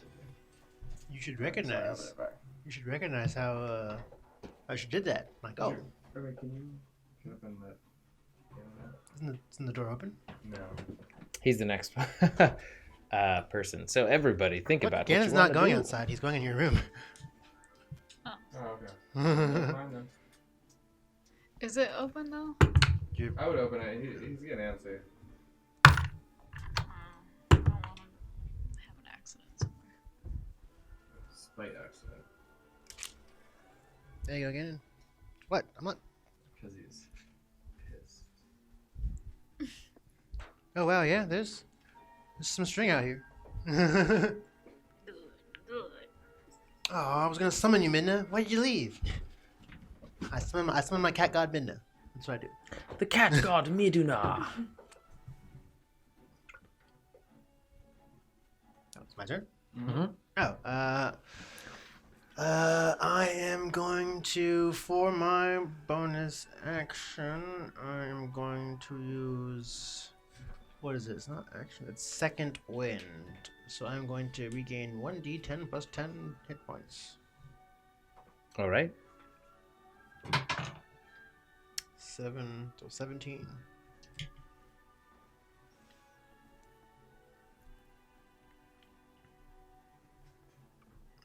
Come on.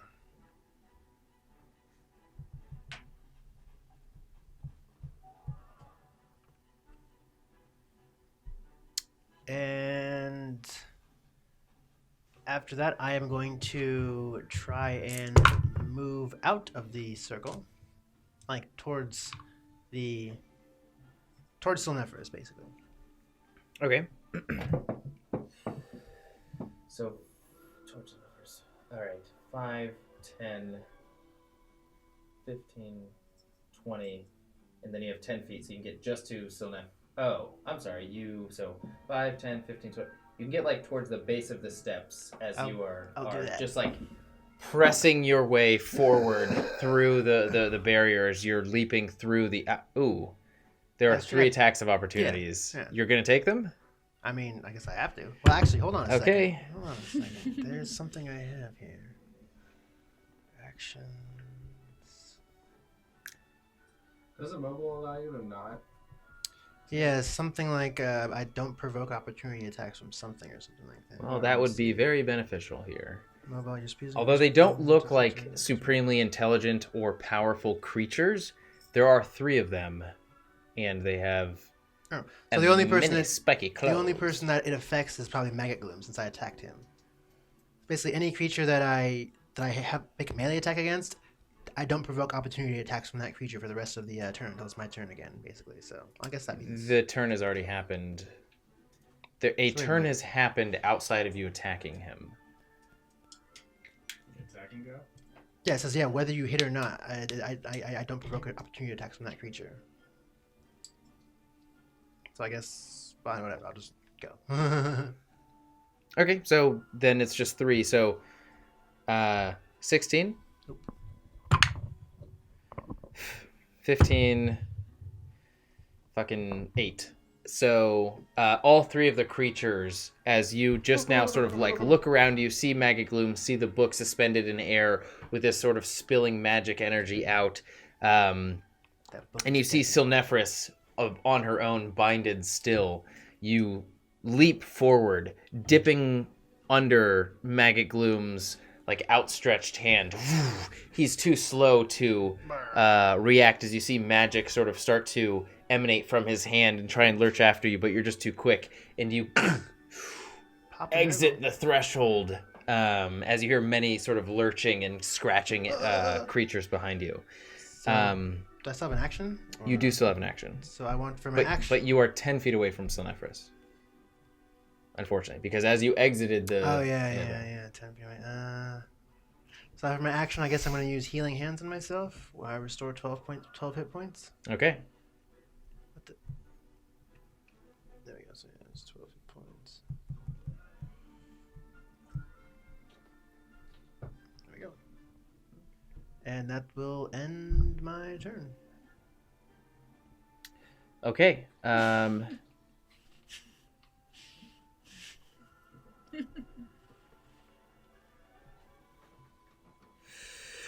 It is now Maggot Gloom's turn, and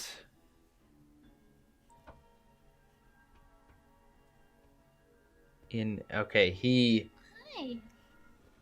You see the purple dome just fade away. Oh no, it's going bigger. Shit. And he says, "You all will not escape for this transgression. The ritual is almost complete, and you will be willing sacrifices. And he throws out his arms, and darkness starts to just spill out of his arm, his Armholes. his armholes, why can't I think of the fucking word? Sleeves? His sleeves. Thank you so much. His sleeves. Darkness starts to billow out of his sleeves, and the darkness on the ground starts to connect to it, and it just pulses outward in a 60-foot radius, which I think is... It's like everybody. 5, 10, 15, 20, 25, 30, 30. It's everybody. All of you make a Constitution saving throw.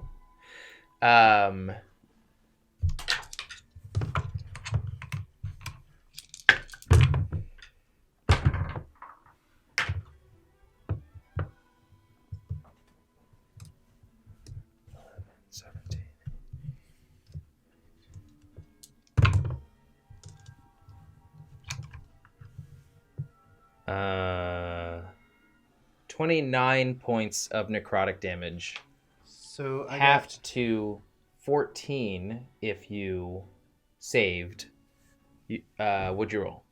15. Fail. 21. Succeed.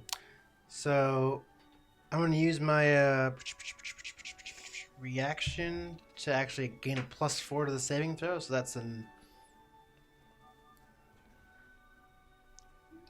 16? Wait, no, hold on. Is that right? 9 plus 4. 10, 11, 12, 13. Oh, so 17, I think? 17? Yeah, 9 plus 4 plus 4. Just what you need. Thunky, you're the only person who fails. It's 29. So you reduce it to 14, and then you reduce it to 7 from succeeding, having resistance and then succeeding. You take 14 points of necrotic damage, Crow. She likes it. Yeah, I'm sure. Thunky, you take a full 29 points of necrotic damage as this... you see the circle of even the ritual naturally spill outward as runes continue along the ground, and the darkness spills outward and comes up from the ground, and these undead specters reach up and grab towards you, trying to pull you into the ground, and you feel this black rotting energy enter your body from every touch and every grab that they have on you. Crow, being at an elevated form, you see these spirits lurch up out of the ground, and you are able to actually roll for your Lunagale. Also roll for your Lunagale.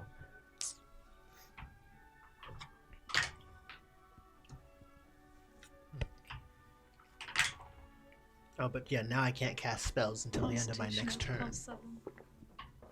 Until the end of your next turn? Yeah, I can't cast spells. When I use that, I can't cast spells until the end of my next turn. It uses up my arcane as like a shield. You said 17 passes? Yeah. It's 17. All right. It's a good thing I got 13. You got 13? Your Lunagale takes 29 points of necrotic damage. Your Lunagale takes 14 points of necrotic damage as it takes the brunt of these specters rushing after you. Some arms lurch around the neck and wings of the Lunagale and grab you, but for the most part it takes the force of this pulsing black necromantic Koltessa? No. Indecent. No. It's only you guys, buddy. And Var'Kir, he turns around and says, "I'm not done with you." I'm done with you. Let's keep running. Can you use your action to hit him now that he's attacked people other than... Roll a dexterity No, saving throw. he's more than 5 feet away from me. Roll a dexterity saving throw. Let's see. That cocked or no? I mean, it's a 16, but it's on. That's cocked.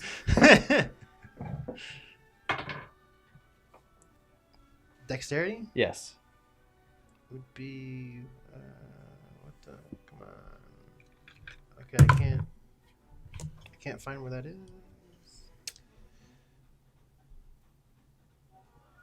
Oh, so just 13. You fail. You take a full 10 points of acid damage as green energy sort of spirals around his arm and leaps from his hand and just gets thrown over you. You dirty maggot. Next up, the creatures are going to... Let's see, 5, 10, 15... That's what all they'll make it. 5, 10, or sorry, 15, 20, and then like right outside is all they'll make it. 5, 10, 15. Right outside is all they'll make it. Right, But you are right there. 5, 10, 15, 20, 20. So 2 of the creatures are right next to you, Var'Kir, and they're going to attack. It's cocked. 17? That hits. What? Yeah, I can't use my reaction anymore. 14? Okay, so you take 9 points of piercing damage. Ow. As its pincers and taloned ends of its appendages and teeth sink into you briefly. But as you're focusing on deflecting one, sliding its teeth and maw alongside your blade, you feel these insertions into your back and across your sort of like triceps in your back region. She's sort of eating. And a black darkened monster She's sort of eating all the enters the tombstones. stage. So Nephris is going to... I pre-rolled for her. She actually breaks her bondages as... Bondages? Bindings? As her air pulses with such intensity that the you can see the rope sort of bow outward, and just she slips out from under it as the rope itself rips apart, and she is going to... Actually, that's her action, so she can't do much this turn except for heal herself just barely. But she is going to say, "The ritual is almost complete. We may have failed. Take out Maggot Gloom and Koltessa if you can. We will take small victories." And you can see after she says that, like the scrolling from the muttering thralls is almost at the base of each tombstone. And as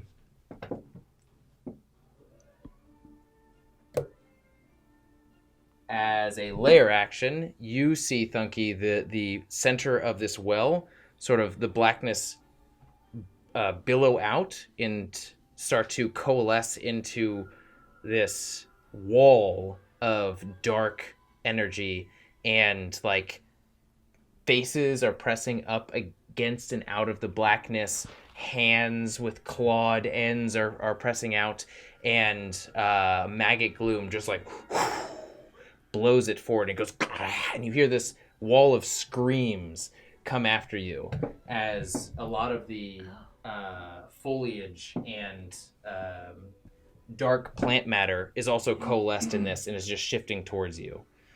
You have a reaction to do whatever you want to do. I'm gonna try to move as far away as possible. So Nephris says, "Remember the feather!" Remember the feather? Hold on.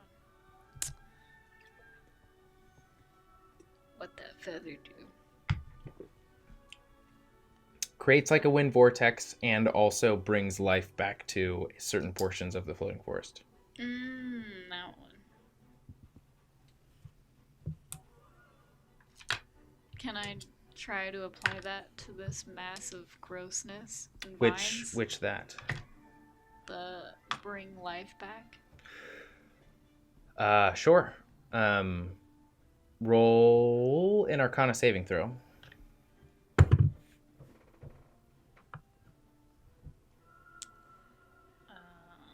What is an Arcana saving throw? What's an arcana? Wisdom saving throw, Oh. effectively.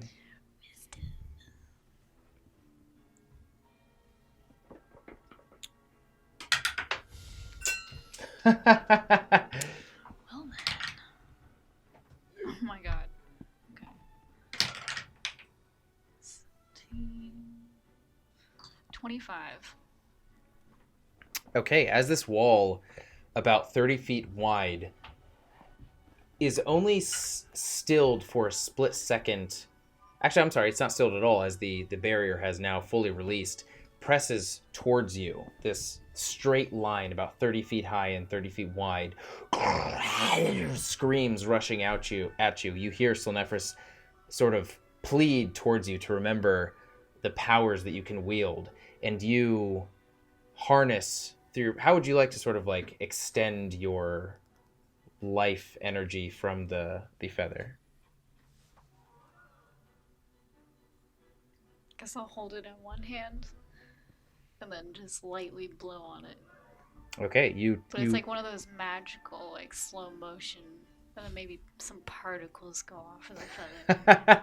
as this wall is screaming towards you, scraping across the stone ground, you close your eyes and hear Silnefris whisper into your mind, and you grab the feather, the one with the most power, from your headdress. Still eyes closed, not knowing. The only hint of knowing how close this wall is towards you is the sound of screams assailing you right now that you're sort of blocking out and pushing towards the edge of your perception. You feel the light and healing energy sort of cross your face as the feather, you pull the feather right in front of you, and you just, as the screams get within a few feet, you just... Can I just go like... It's a raspberry. In true Thunky fashion, you... Maybe you start with that. It's like the kid from Neverland. Good night, Neverland.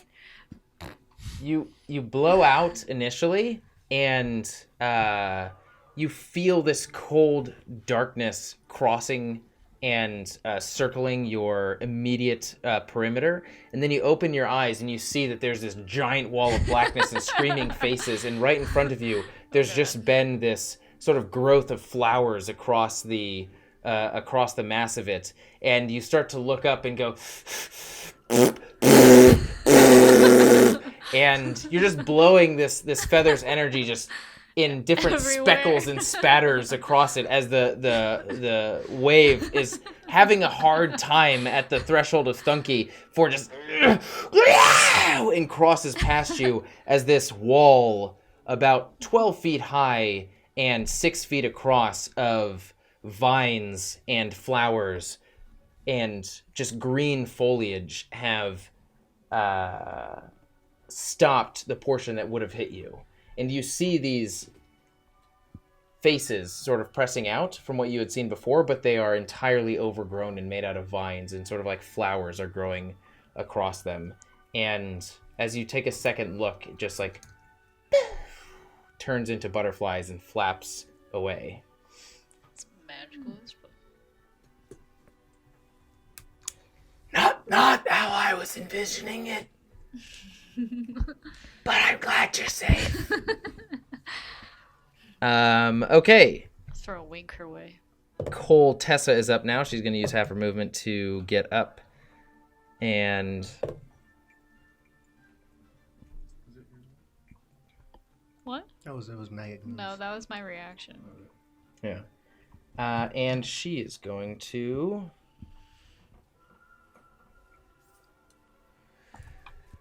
She's just going to sort of zip through the air at about...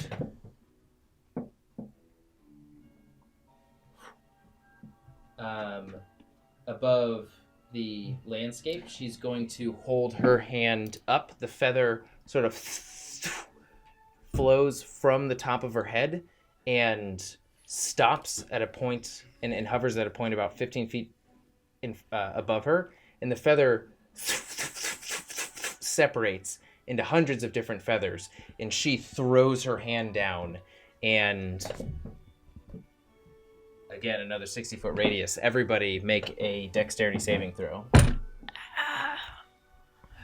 Or if there's something Failed that one. more relevant that you would use to avoid a hail of sharp feathers being sent in your direction, let me know. Is a dex saving throw the same thing as like a acrobatics thing? Just dex saving throw. If it was acrobatics, you would just make an acrobatics check.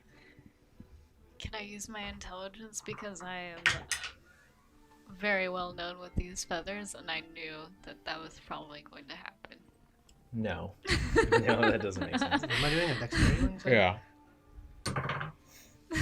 I am using Indomitable. What does that do? You can re-roll a saving throw that you fail. You must use the new roll. So I rolled 2, so I'm using Indomitable. And I got a 3. So. Wow. As a 24. Do we roll for our Luna things? Yes, you do. Roll for your Luna things. Except for Var'Kir, because he was just dead as fuck. Hold on. 38 points of piercing damage. Oh, wow. That's, What did you guys roll on your dexterity saving throws? 24. Succeed. 11. Fail. And definitely fail. Wow. You said 38? 35, What? 10, 50. Yes, 38. That's...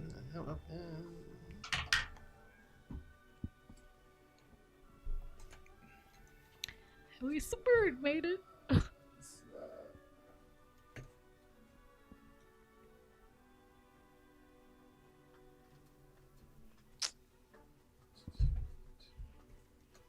19? 19? Do you say halved? Yeah. So, not 9? What'd you say halved? Because I succeeded. Oh, okay, yeah, you succeed. Or is that 20 because you roll out? I'm sorry. No, you're right. 19 halved. Perfectly. You failed, so 38, Thunky, you take 38. Var'Kir, you take... what did your Lunagale roll? 22. Succeeds, only takes 18. What is your Lunagale at? It's not great. Hold on. Crow. Oh, sorry, my Lunagale also rolled 22. I rolled Okay. 24, he rolled 22. You were just like super in sync with the movements of your Lunagale thanks to Thunky helping you with your connection. It's just like an exoskeleton, but flying. Every movement you anticipate and you plan for, your Lunagale is just perfectly in sync with you. No movement or motions wasted, as it's just like flapping, juking left and right, spinning around, you using your scythe to slash anything that breaks past Lunagale's natural, like, dexterous movements. And you are... Some, unfortunately, still make it through 18 points of damage, but for the most part, you and your Lunagale are like, your Lunagale looks up to you like, yeah, fuck yeah, you're a great fucking rider. Good. Yeah. Yeah. You just hear Var'Kir's Lunagale like, what the fuck? It's already dead. Oh yeah, I know. It's gone into good. Calling from The the dust. underdead. Yeah. Okay. Does the Queen Lunagale go? Now it's free. I am. I'm sorry. I have the queen's turn on the same turn as Silnephrus's, but they're in the same like bracket. So I just forgot about the queen's. Yes, the queen is going to go, and she is going to in a cone. She is going to gust her wings like back as far as she can.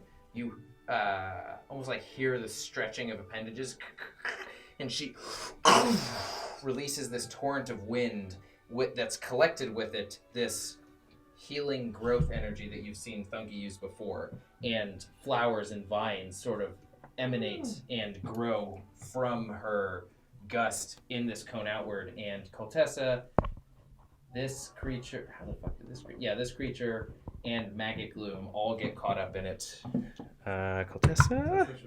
Maggot Gloom fails. Koltessa succeeds. And the creature... I thought Koltessa jumped away from you, though. She can't. She was prone. So Koltessa got up on her turn. Oh, I'm sorry. You're right. Koltessa's got up on her turn and was up here. Attack of opportunity. We're right on top of her. Both of us get an attack of opportunity.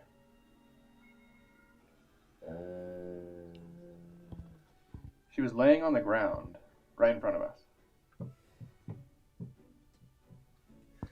One of you does, because she does have a reaction to effectively prevent an attack of opportunity. 16. Fails. But this gust still gets her, though she still succeeds.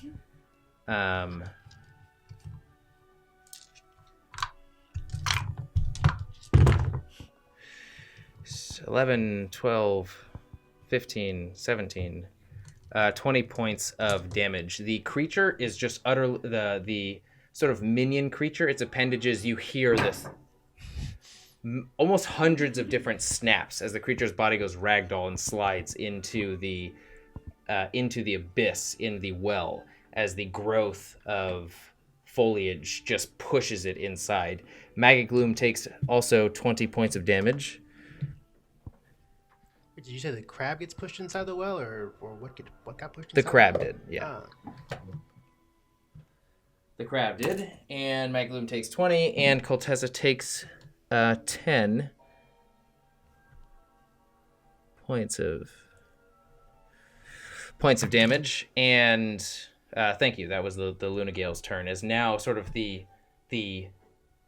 tombstone that the foliage had grown across, and the natural healing energy had spilled past.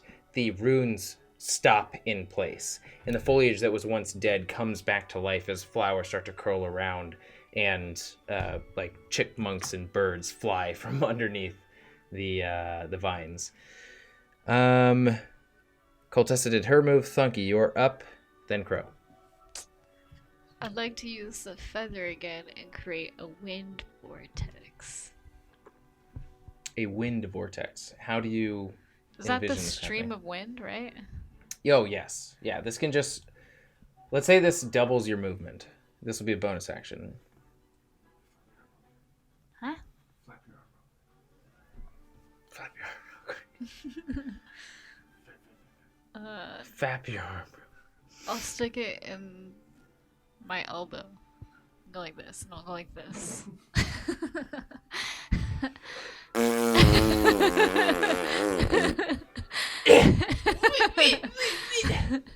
It's a As you're like bird action. trying to shine like somebody's imaginary window or whatever with the feather. I'll get that for you, son. And you just create this vortex in front of you, and you feel this pulling wind energy try and coerce you into the tube. I enter the tube. Woo! And I go for a ride. Forgetting about the battle scene in front of you and all of your troubles for 6 seconds of sheer bliss. I would like...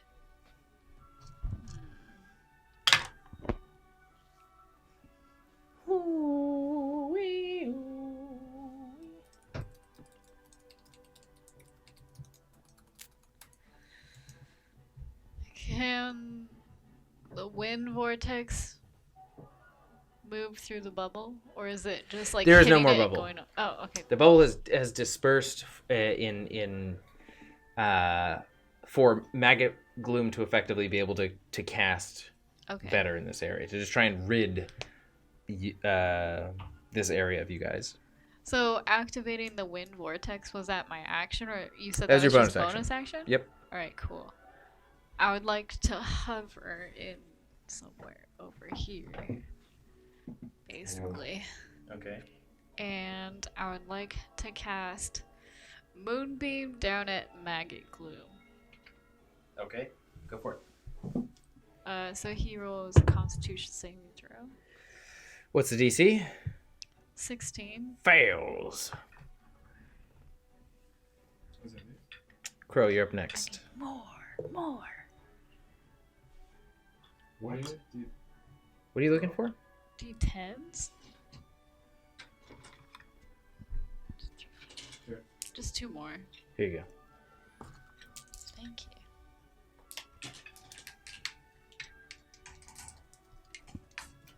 What level are you casting it? 6. Okay. Is that all of them? Oh, okay. Is that? Oh, fuck. No, Okay. Fine. Just stay on.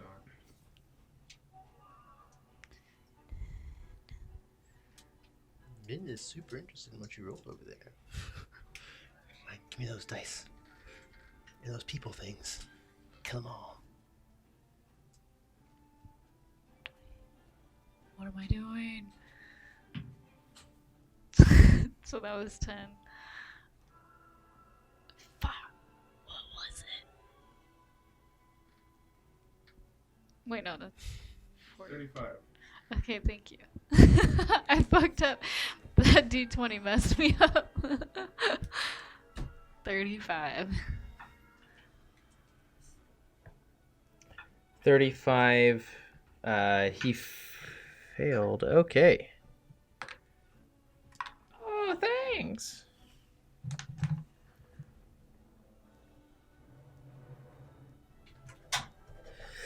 Okay. You sort of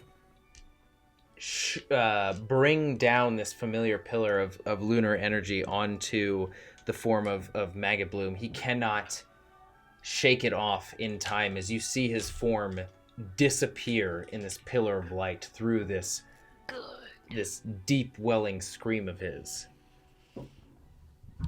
And that is your turn. Crow, you're up.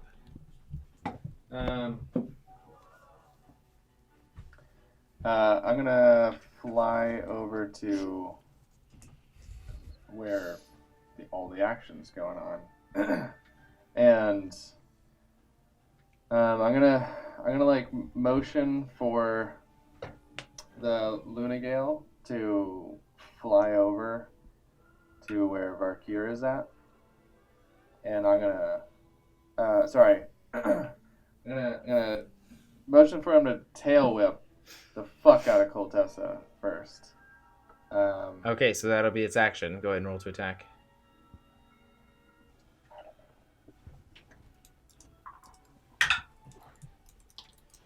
What? Oh. It didn't do that. Rolled a natural one. Oh, yeah, that's... Yeah, Koltessa just brings her Probably legs up. senses that I'm about to dismount. Koltessa just like Final Fantasy Advent Children style brings her legs up and jumps, uses the momentum of this mass, this tail mass coming up towards her, and she just jumps off of it and sort of like gainers and looks at you and does that whole I got you. Yeah. Well, he's looking at the Lunagale. I will try to use that as a distraction and dismount and use a sneak attack to follow up right behind. Koltessa is clearly a female name. You said he's looking at the Lunagale. Sorry, she's looking at a... I only see one gender, and that's male. White male. Triggered. Anyway, I'd like to... Sorry, female. I'd like to follow up with a sneak attack. And if there's any kind of... Of a sneak attack to what? To Koltessa. Okay. And if there's any kind of connective mental telepathy connection with this thing, I wanted to try and just go over near Var'Kir to be mounted by him. basically. It's all unspoken, To you know. be We're all mounted. Mounted by Var'Kir. You are to go be mounted by Be Var'Kir. mounted. It's a little odd. Open. Okay. This was arranged. I don't want it. Yeah. So that first trusts you, I guess. Okay, go ahead and roll to attack. Okay.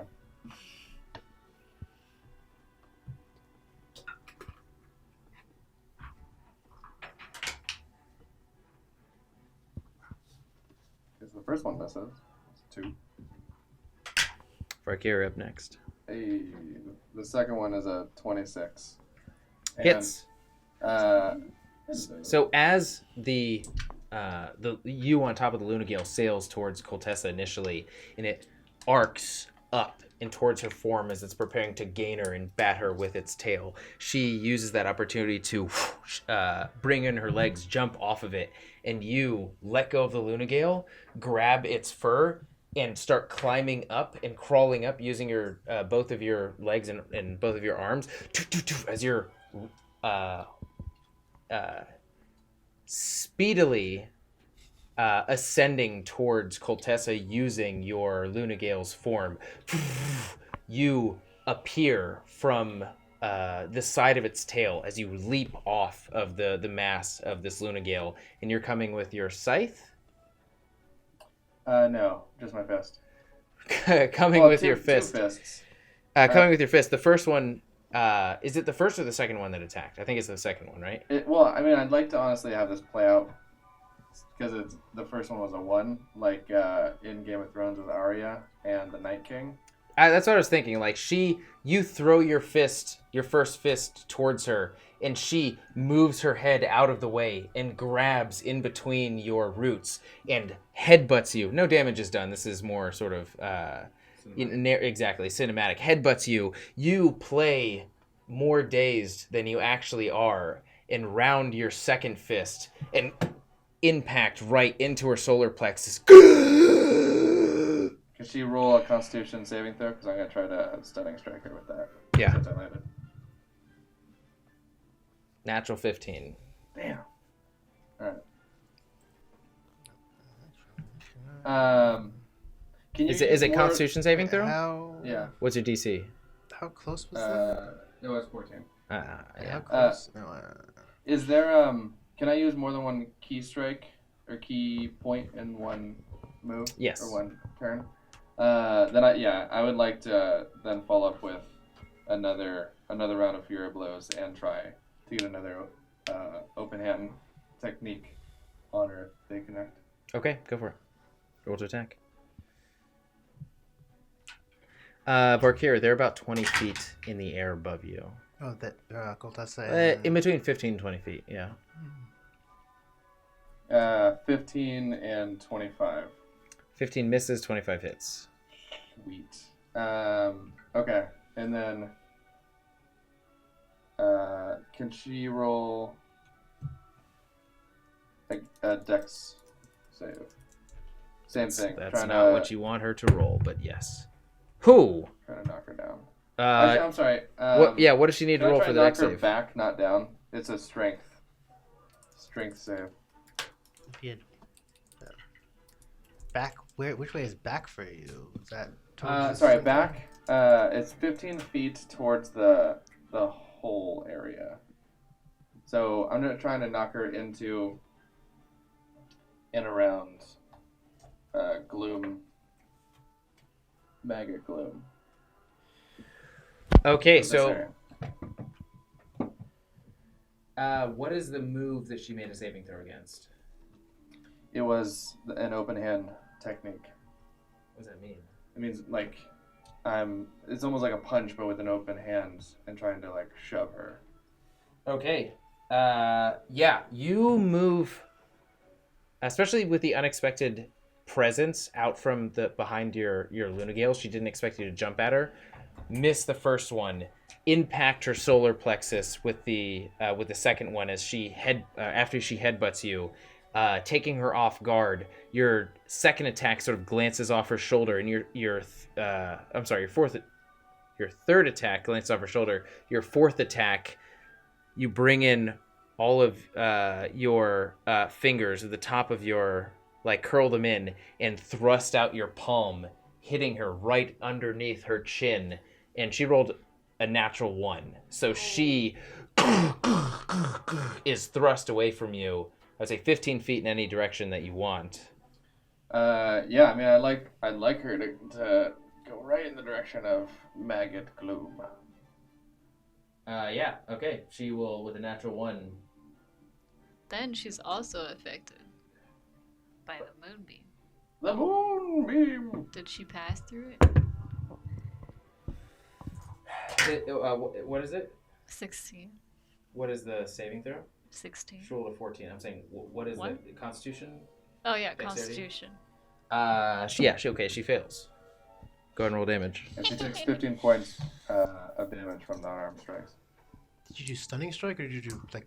I tried stunning strike. The stunning strike failed, but the open hand technique succeeded. Those are the key points. 23 points of damage. 23 points of damage to Koltessa. Yes. Okay.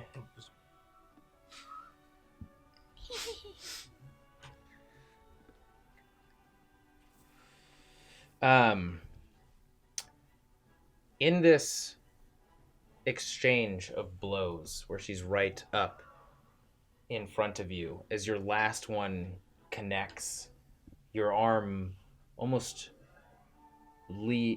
enters its trajectory in this slow motion form.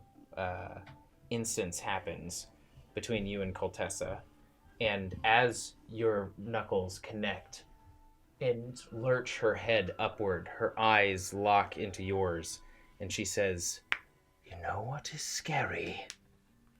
When you go back to your time, I'll be there."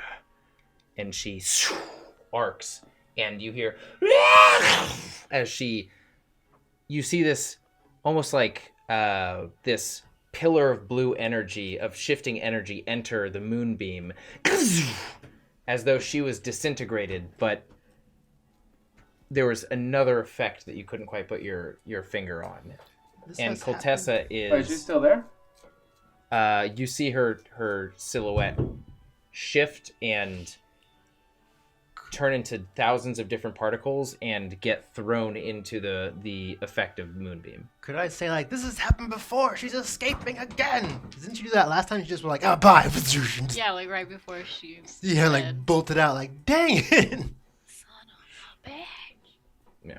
We gotta put her in that cage with, like, switch her out with Silnephorus.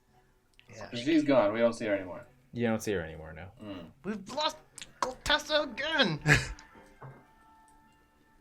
Var'Kir kind of is like, it does seem as though she is heavily involved in the circumstances that are happening with the floating forest, both in the now and in the timeline that you were in, and as well as the timeline that you came from. dang it. So she is biting her wounds. And so Crow, that was everything, right? Yeah. Var'Kir, you're up. So I am going to... So since there's two creatures next to me that are probably going to attack me, I am going to attack the one to my right, and then the one to my left. All right, roll to attack. So this is for the crab creature. This is for the chicken creature. Remember, there's also the Luna Gale that's flying near you. Intercept. She hasn't moved though. It's not the Luna Gale's turn yet. So. No, my Luna Gale moved with the rest of her movement towards you. It doesn't really matter. I can't move. If I move, they get to hit me. Oh, really? So I can't move because I have literally like 5 points of health left. So, crab creature is the blue one. The chaos chicken is the crazy one. 12. So 7 plus 7 is 14, and 13 plus 7 is 21. Both hit. Go ahead and roll damage. So, it's 2d6. What is your strength? 7. Oh, plus 7. Plus 7? For the attack, yeah. Okay. But it's just plus 3 without the proficiency to the attack. Okay, you eviscerate both of them. Oh. In your single blows, you make such a connection that your blade almost collects the dark energy and throws it and disperses it into the air in the opposite direction. Turning around, you do the same thing and almost just cast it away down to the ground below you. Banish foul creatures! Banish! It seems as though these enemies are less hardy than they're not fully materialized, if that makes sense. So then, no, yeah, that was my attack. So I guess for my bonus action, can I do anything else? I don't think I can. You have your bonus action and On the creature. So there we go. Hold on. Bonus action. I can't. Wow, I guess I can't. Too good, kid. Oh no. Yeah, I'm gonna just. Like, go to one knee with my sword and like. Alright. I'm really worse for it right now. okay. Maggot Gloom yells out, "Thralls, the purpose of your life is now! Give me your essence!" And they start to sort of mutter even further, even more, as their words are scrolling even faster across as they have now met the base of each of the 8 tombstones. And Maggot Gloom just walks out towards the well, and throws his hand towards the book, and the book comes towards him.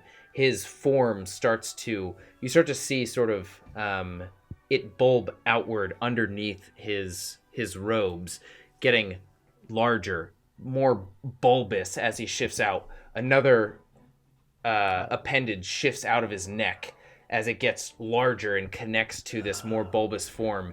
He leaves his feet as he's grabbing the book, and when he makes the connection, he just his jaw unhinges itself, and he puts the book into his mass, and he starts to form another appendage, and another one, and another one, and another one, and about 12 different stalks form from this bulbous mass as he turns around, and this skin unfolds, this central form of skin unfolds to this massive eye, and the stalks sort of shift towards you as each one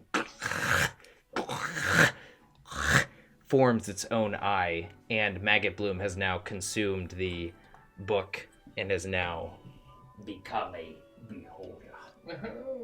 Does he also take 29 points of damage? He didn't roll that, but now he will, I guess. He rolled natural 3, so roll your damage. Woman! Yeah, 29. Okay. Oh, so he's now in the air? He is now, you actually see he is a much larger beholder than you've even seen in the storybooks, in the mythology. He is taking up pretty much, well, the moonbeam is still here. He is taking up the entire central portion of the well. He's like inside of it. This is like an Ursula fight where each stalk extends about 8 to 10 feet off of his huge bulbous mass. The figure in there isn't quite large enough to describe how large he is, but he is going to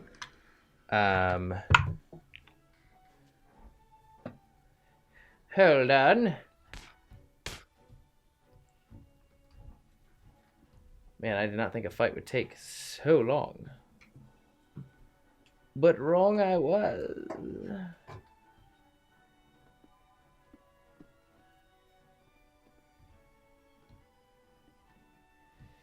What do you roll? Okay, 4. And there are 3 of you, so we'll just do this. Doesn't work. Var'Kir. Roll dexterity saving throw. Wow.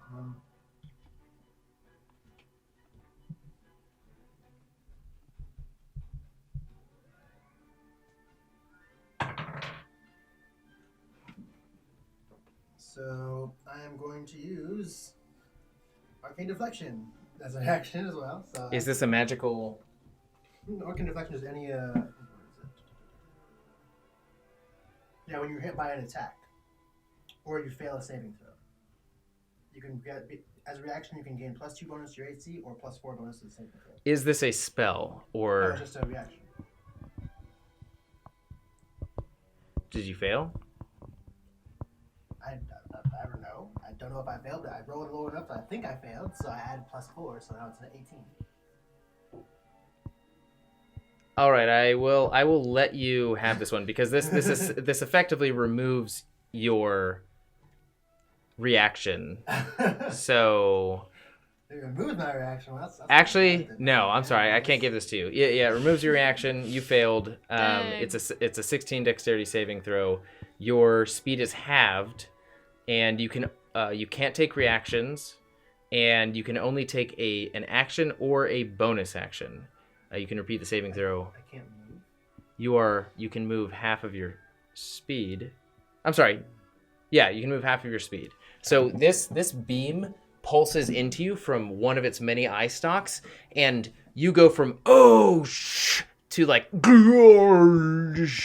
you feel all of your limbs just sluggish, like you're in a dream state, trying to fight or do any kind of dexterous action. And it is just connecting with you, and you are, as you see this massive eye swirling in the center of the well. More creatures are going to spawn. Just do similar ones. They're going to spawn. They don't take their turn. They just spawn this round. And Silnephris is up.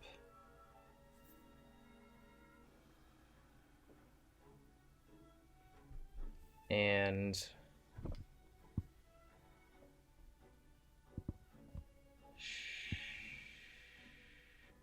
shit, what did I have for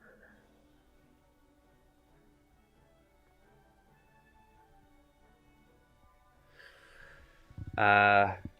That she essentially says, "I think we are too late," and she is going to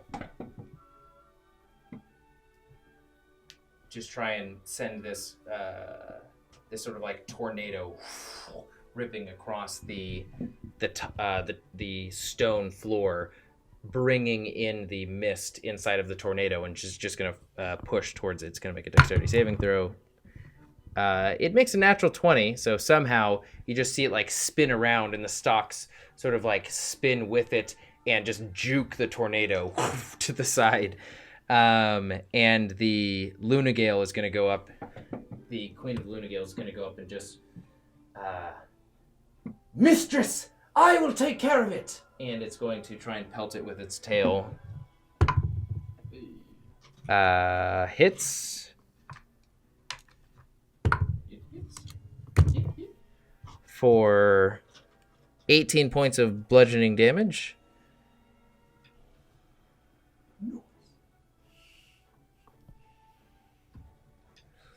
All right, and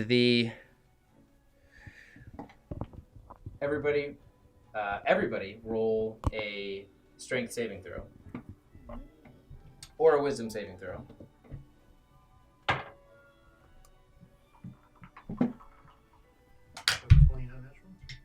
Okay, you succeed. 15. Succeed, actually. Oh. Thank goodness. 16. Succeed. Now you're Luna Gales. Actually, that's not the right one, so I won't even respect that roll.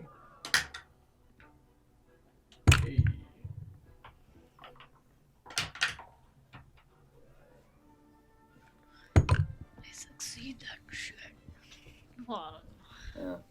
I don't have a Luna Gale anymore. it's Var'Kir's Luna Gale, right? Oh. Can you roll for it? I did.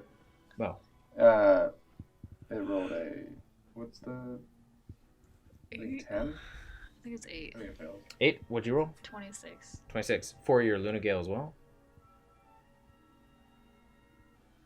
Yes. Okay, so everything succeed. Luna Gale fails. All of the players succeed, but you see Silnefris in her sort of like winded form get pulled forward 20 feet into the moonbeam, and you see the Luna Gale get pulled down and sort of like whipped around the large form of the beholder and into the abyss.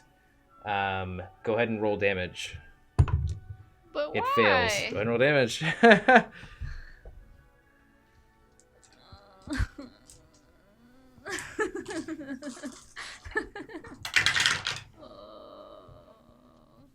Thunky, you're up next after this.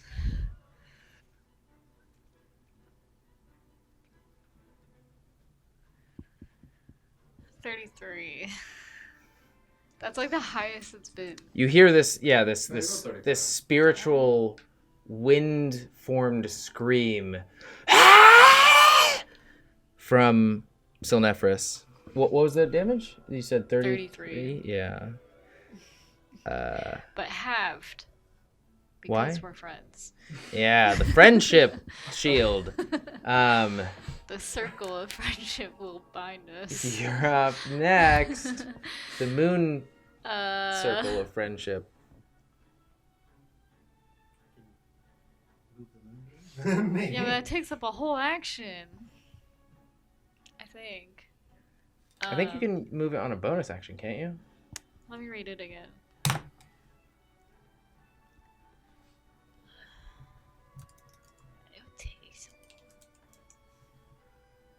On each of your turns, you can use an action to move the beam. So it takes up a whole Yes. Action. Yeah, I'm gonna. It does seem like the It's beholder is pretty level solidly 6. placed in their position. Well, then, I'm gonna move it then. No, I'm gonna move this.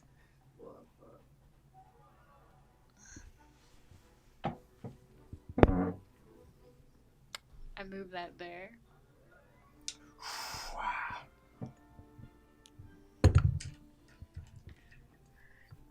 Failed. So roll damage. Perfect.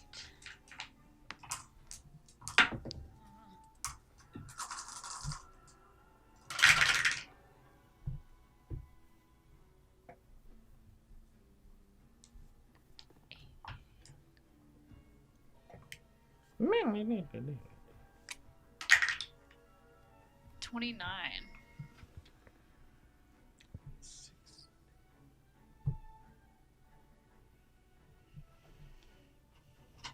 Okay. And then I would like to use my movement to swish my way over here. As you pull the moonbeam towards you Swish. and fly with the Luna Gale over it, just sort of like arcing, throwing your hand around the Luna Gale and just guiding the lunar moonbeam. Central mass of this beholder can't help but just take the full force of the damage as you smell the singeing sort of nightmare flesh burn beneath you as you cross over. And I'm in the air. And you are in the air. Crow, you're up, and then Var'Kir.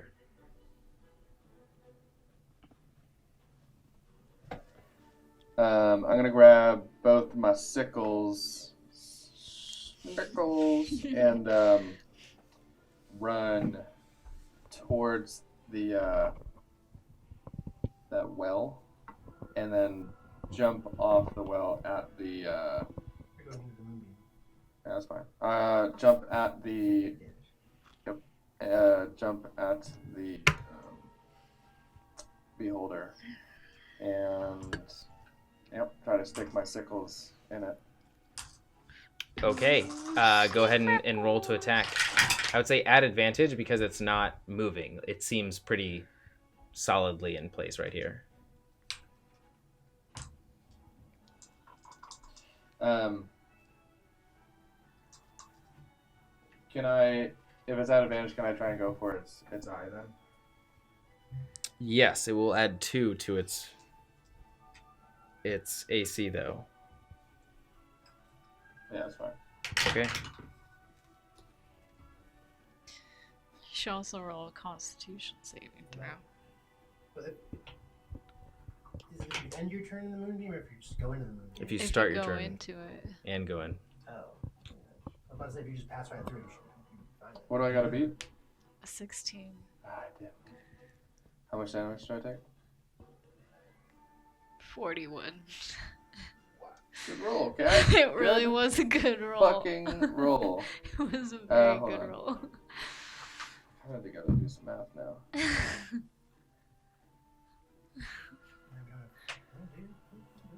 Can I use your phone? Yes. Hold on. Don't monks have like a... No, they don't have a health gaining thing? Or no? I do.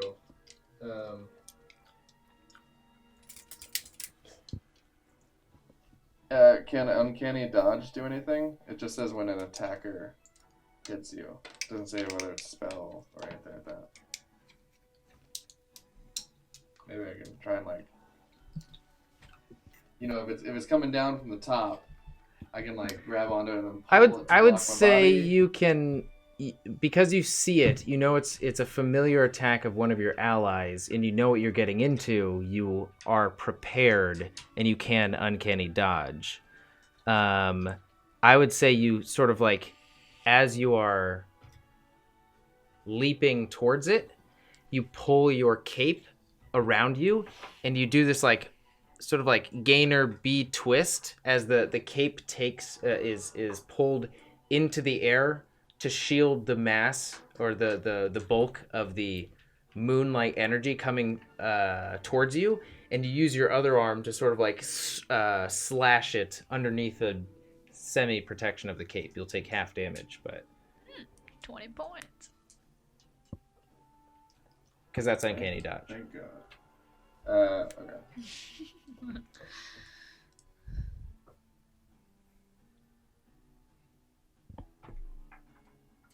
New case or an old case? This one? Yeah. It's old. Like a new phone? Okay. No, same one. Same old. So, I rolled 17 and a natural 1 for the sickle attacks. I say my main objective was to try and get purchase on him. So I don't know how you want to do that. One got in, and that classic So you with the missed other its eye stalk, sort of rolling around to protect yourself from the beam. You missed your first attack. Continuing the roll, you slice across the central mass with your second attack, and sort of land, sliding across its cranium and shoulder slamming into stock, and stock sort of push, or you pushing past the stock is slurps around you. And this happens multiple times as you are sort of on the opposite end of the brain of this beholder, if that makes sense. So the back of it. Yeah. Okay. Classic. Var'Kir, you're up. Whoa. What? Whoa. Well, I'm you've used uncanny dodge, I thought. So that is a reaction? Yeah, it's a reaction. Oh, okay. Not a bonus action. Okay. Because I landed, I'm going to take that free arm and use my last key point to use a Fury of Blows, and I am going to try to, with the last one, do a open hand technique if it makes impact. Oh, okay, go for it. And with the open hand technique, I'm going to try to basically like slam this beholder up against the wall. Okay, it's a very large, like. Well, I mean, it says I could push it up to 15 feet. Okay, go for it.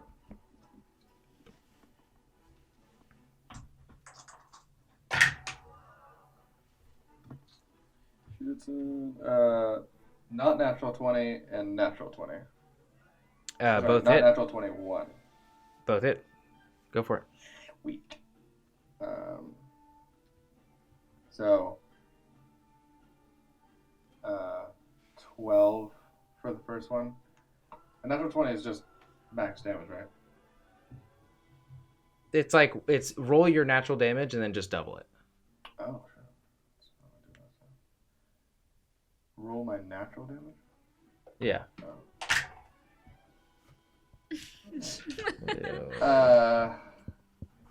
Can we do it the other way? No. So I rolled a 2, or 1 naturally, and a 2, so it's 6. 6 and... Nope, that's 12 total. What's your second attack? It's 12 total. Plus, that's both attacks? The first one was 1, which was the natural 20. And then the second one, so I double that and get my second roll, which is 2. And I add 4 each time. And so that's 12 total. Okay, but you still land, and so you still get to push it back 15 feet, right? Yeah.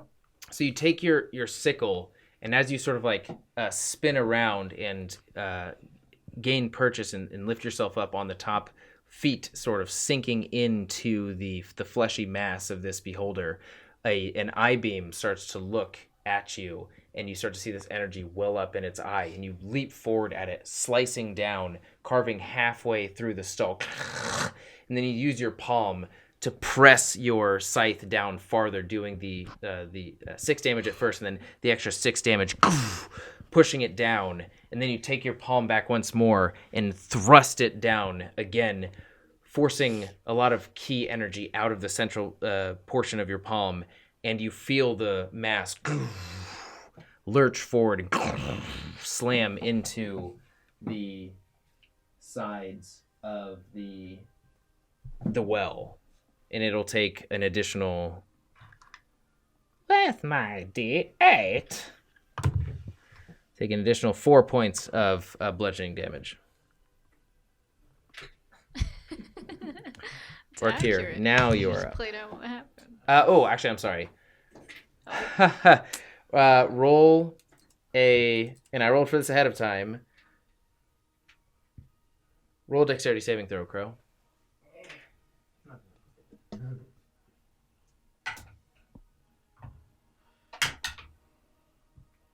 23. Oh, shit, hold on. 23. Okay.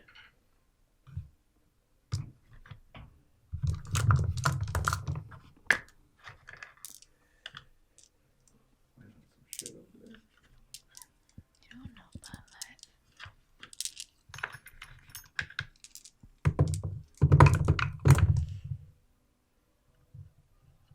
2, 6, 16, 25.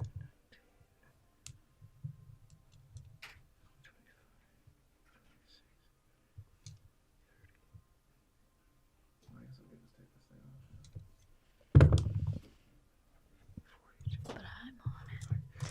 You take 45 reduced to 22 points of necrotic damage as the eye beam that you bisected still releases its energy in every direction and starts pelting you and its own sort of stalks and just starts shooting out, almost like Majin Buu releasing his hand to destroy most of the world. It's just pelting you as you're sort of patient 0 for this effect. So 22 points of necrotic damage. Var'Kir, you are now up, as that was a legendary action. How far away is the beholder from me? Where'd the beholder? I was busy. 20 in between 25 and 30 feet. So can I hop up on the raised? Is that a raised platform? Oh no, we're not. Is that like a throne, or is that like just like a pile of against the wall? Oh. That is it's not a throne. It looks like a throne from the model, but it's this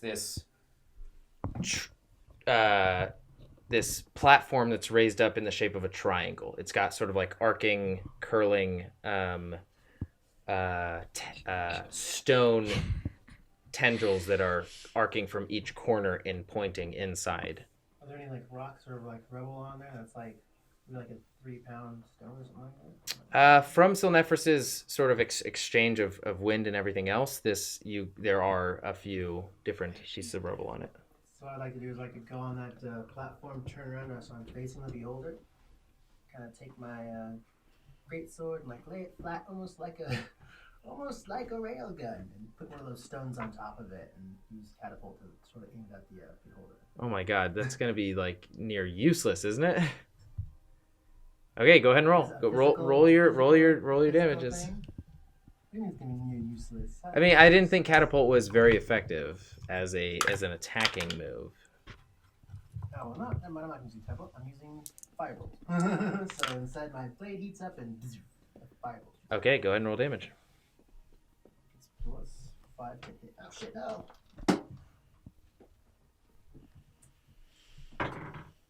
Hits. 18 + 5, yes. Go ahead and roll damage. Do 3d10. Where's the d10? Can you use this as a d10? Yeah. So is that a 1 or a 10 right there? That's a 1, isn't it? Is it 0-0? No, what's 1-0? Yeah, it's 1. 1 and then Ooh. 2. Oh, that sucks. I'm sorry. 1 more d10 now. And 2, so 5 points of fire damage. Moves past the mass, past all of the creatures standing in between you and it, and impacts and just disintegrates a portion of its flesh off of its mass. Next up is the beholder himself. And to you, Thunky, he go inside of the light. You hear this.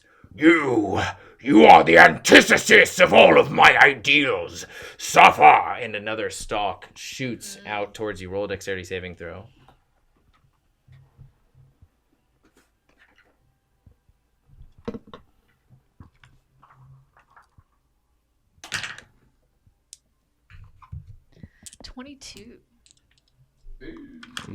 You mother fluffers are succeeding, and you need to stop. Okay. Oh, so careful. Thank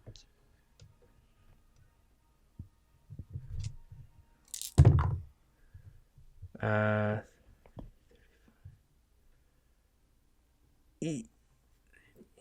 Bonus action? Oh, no, I can't tell. 42. Somebody give me a blade. A little 50. Throw me a spear. This clear ray displaces the air in front of one of the stalks and just shoots forward towards you, and you almost hear the breaking of a sound barrier as the beholder is pushed back a bit from the force of its own ray, and it slams into you. You barely are able to sort of shift your central mass to where it impacts not as much as it would have originally, and you take 29 points of damage. That's already halved of force damage as you are thrown 30 feet backwards I'm dead. You're dead? Yeah, I'm unconscious. I was also trying to, sorry, I should have said this, like, impose disadvantage on it, because it's got essentially one of us on him while he's trying to do There's shit. no disadvantage for a spell. How really, close is unless, Thunky to like, me? Well, it's gotta shoot it at it, right? While I'm... It's Oh, still never mind. spell. It's Oh, I guess we'll just... so By Thunky, you rules. are thrown up against the wall, and you take an additional Oh.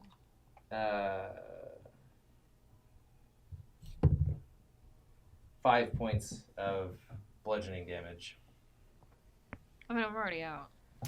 That's 2 Constitution. That 2 Fail death saves? saves. That's 2? Yeah. Oh boy. Or I guess it can't be a critical hit. So you hit the wall. That's 1 death save. You hit the wall again. You take another 8 points of damage. That's another death save. So Thunky is blasted out. Her pillar of light disappears.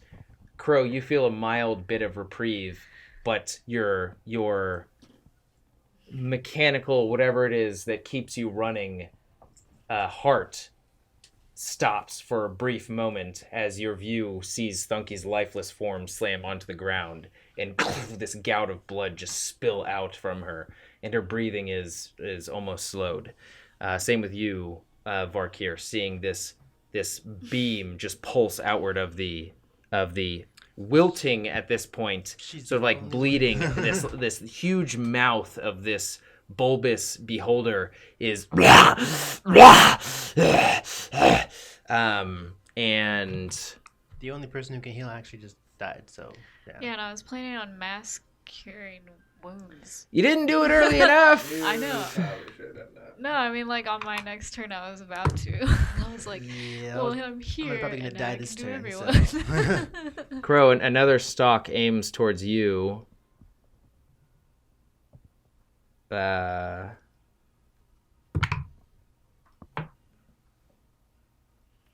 Did I get any advantage because I'm on a Luna? I will say you can decide to sacrifice your Lunagale, or you can decide to take the damage. I would like to sacrifice the Luna thing. You hear this echoing sort of like scream as your Lunagale perishes in the beam. You still take the blood. It's like a total of I would have 25 points. like 10 me. points of bludgeoning damage from being slammed up against the wall and Shit. falling up against the ground because your Lunagale saved your blow. So it's not a total of 29 points? It's It not would a be- total. It would be like 30 something. The full force was like, yeah, it was like 58 points of damage. 4 points of force damage. So your Lunagale, it's like feathers. Never It's like mind. its physical mass disappears and feathers just shoot. No, never mind. It doesn't happen to the Luna bird. God, what is it called again? Lunagale. Lunagale. Kind I of keep like on wanting- Lunagoth. Yeah, I know, but I keep on wanting to Lunagale. call it Lunagoth. Wouldn't you be That's alive not if it right. died? No, I wouldn't. So the Unfortunately. Lunagale, as you sort of arc off and fly after being thrown off of it, it sort of curls around you. It flaps down and arcs its wings around you to try and protect you. So it's forming like this organic physical barrier between you and it. You still have to save a final death saving Yeah, I throw, would. but you're the first person up. Because my bird only had 13 points left. So I still would have died if I sacrificed my bird. No, your bird would have taken all of it. How's that possible? Wouldn't it It's carry you're over? choosing. Imagine you bringing your bird up into the air, it dying and being thrown into the wall, and you falling from the reins, or the organic reins. So- Go with that option. Yeah, I mean, I guess, I would want to do that. So then, Okay, Lose seeing in druid slow points. motion this displacement of air sort of beaming towards you, I'm sorry, Lunagale, just bring it up, and Oh, it sort of God. like looks in your eyes, and it's like, it's okay, oh, okay, that's and good. it disappears. This teal color It's a just good party. shifts in front of you and slams up against the wall, and this burst of feathers arcs all around it as it slides down lifeless. But you do take 10 points of bludgeoning damage as you drop down from your aerial position and land on the ground. Why? To remove your saves, you have to add health, yeah. You just add health. Because I wouldn't have died then. Whoops. So I'm at 16. You get a heal out. Yeah, I'm doing it right now.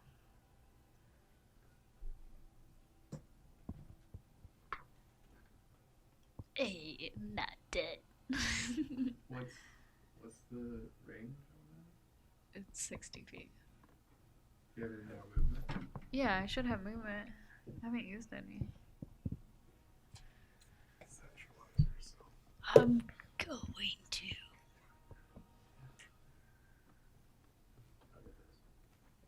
No, he's actually. The queen. Oh, yeah, The queen is dead. down here. Yeah, it's sucked into the It vortex. is, so that was a legendary action. It is now the Beholder's just turn. Crow, you feel the tendrils slide underneath you and start rotating backwards as the eye starts rotating towards you, and the teeth start rotating towards you as you're climbing up and still trying to find purchase, and it's going to like use its tongue to try and shift you into its mouth. And it rolled a natural 18 to attack. Misses. It rolled a natural 18 plus 5 to attack. Misses. You take... Oh no. I'm healing. 16 points of piercing damage. Halved. Halved? Yeah, uncanny dodge.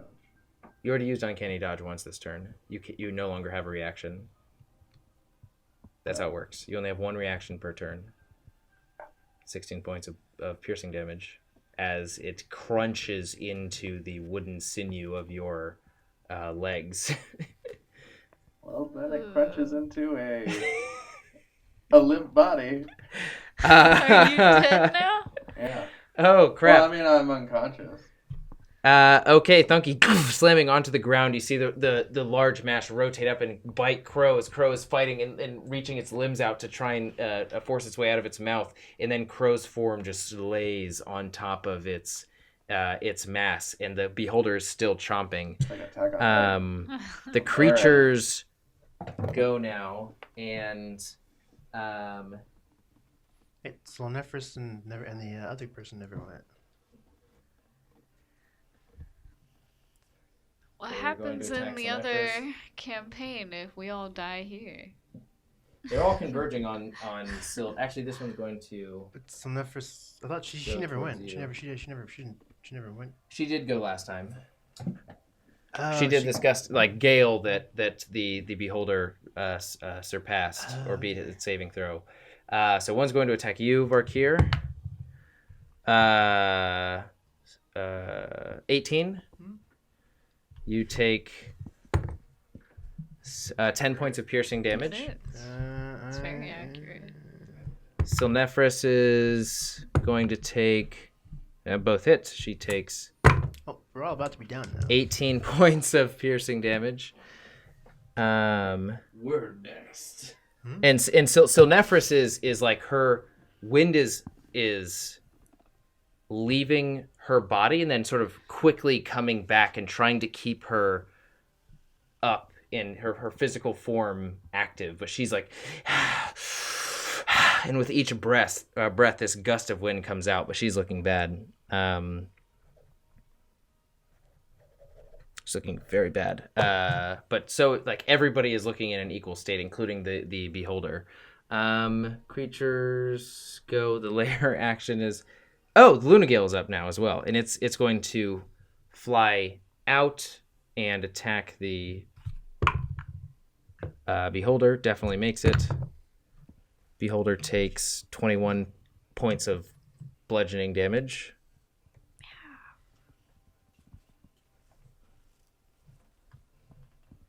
21 points of bludgeoning damage as it emerges. You feel this Well, no, you're dead. You're unconscious. So you don't feel shit. As it lurches up and attacks it with its tail. And Thunky, you're up. I would like to wind gust my way over here. So that's just above, like right here. Okay. And then, Almost like flying with your action. yeah. And wait, is it an action? No, with your bonus action. Okay. Wait. I thought it was different. And then I'm going to mass cure wounds for the queen, myself, Crow, Silnephorus, and Var'Kir. Okay. And you just hear this. Syphilis! Vile! Did you say syphilis? Sounded like it. Sickness! Syphilis, vile. I'm like, oh, it is vile, yes. Please be good. Wow, this just a boss fight ended up taking longer than most normal episodes. I need to learn how to do these a bit better.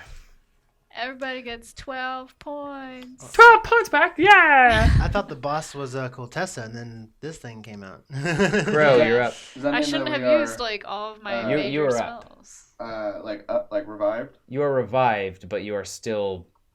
you'd have to use half your movement to like get out of this mouth as you're still prone. Well, okay. I'm also gonna... Damn. I'm also going to use wholeness of body. First I'm going to try to position myself so that my hands are like on the beholder's top of its mouth, and then my feet are on the bottom of its mouth. I'm gonna take a moment, pause. Hold on, I first have to say, I fucking forgot again. You never would have been able to do your firebolt because it has a magic cone, an anti-magic cone in front of its face. That's what I was wondering. I was like, should it just disappear? But I guess not. I will say the only reason that Luna was able to get off her healing ray, healing spells, because it literally rotated its gaze into the air to bite Crow. So right now magic is effective, but otherwise it wouldn't be in that radius or in that cone. Okay. So I was wondering if catapult would work. Picture what I'm picturing, like, sticking my feet. Yeah, so you're like... Yeah, and then I'm gonna close my eyes for a moment, use wholeness of body, which heals 18 of my hit points. Thank goodness. And then I'm gonna use... Does this make sense? I'm gonna try to...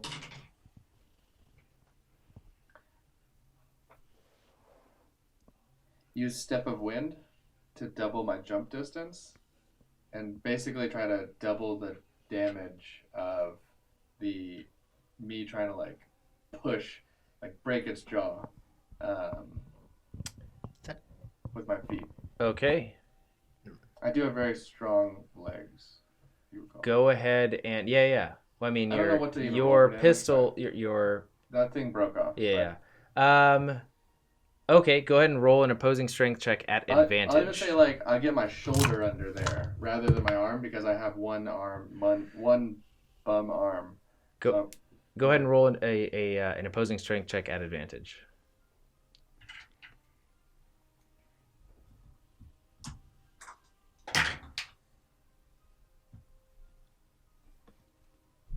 It's 17. With your strength? 17. Thankfully, it rolled a natural 6. Hey. What would I roll for damage? Step of the Wind. That's my last key point, by the way. I would say roll a d12. I'll take it.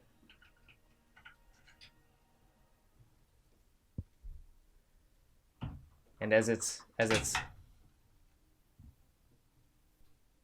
Add anything? Double it because you're 18.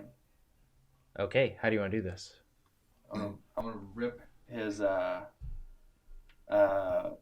basically break his lower jaw off, and then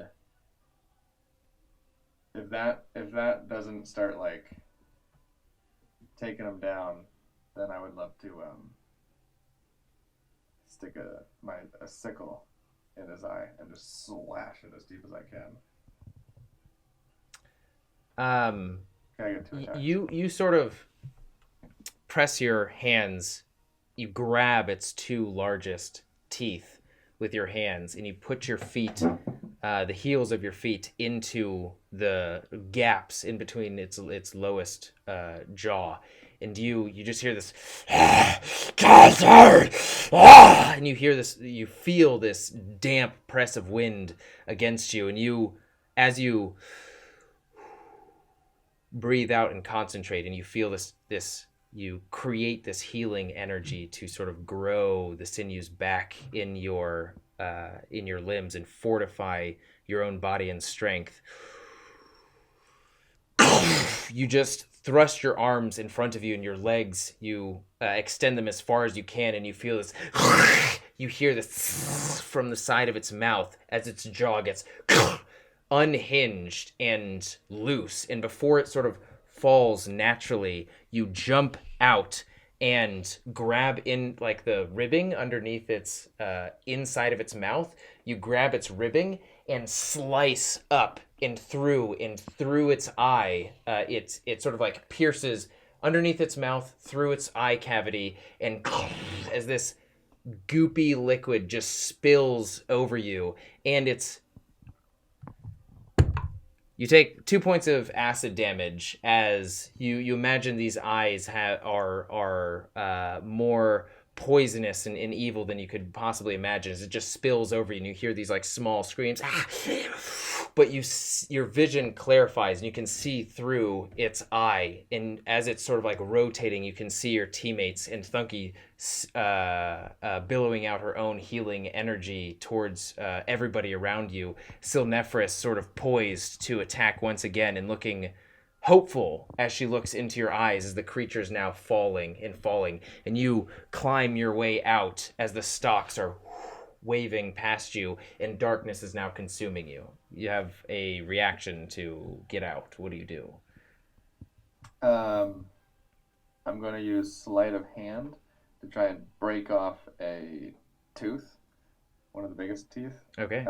And then jump off and try and clamber onto the wall. Like, get some... Okay, roll an acrobatics check.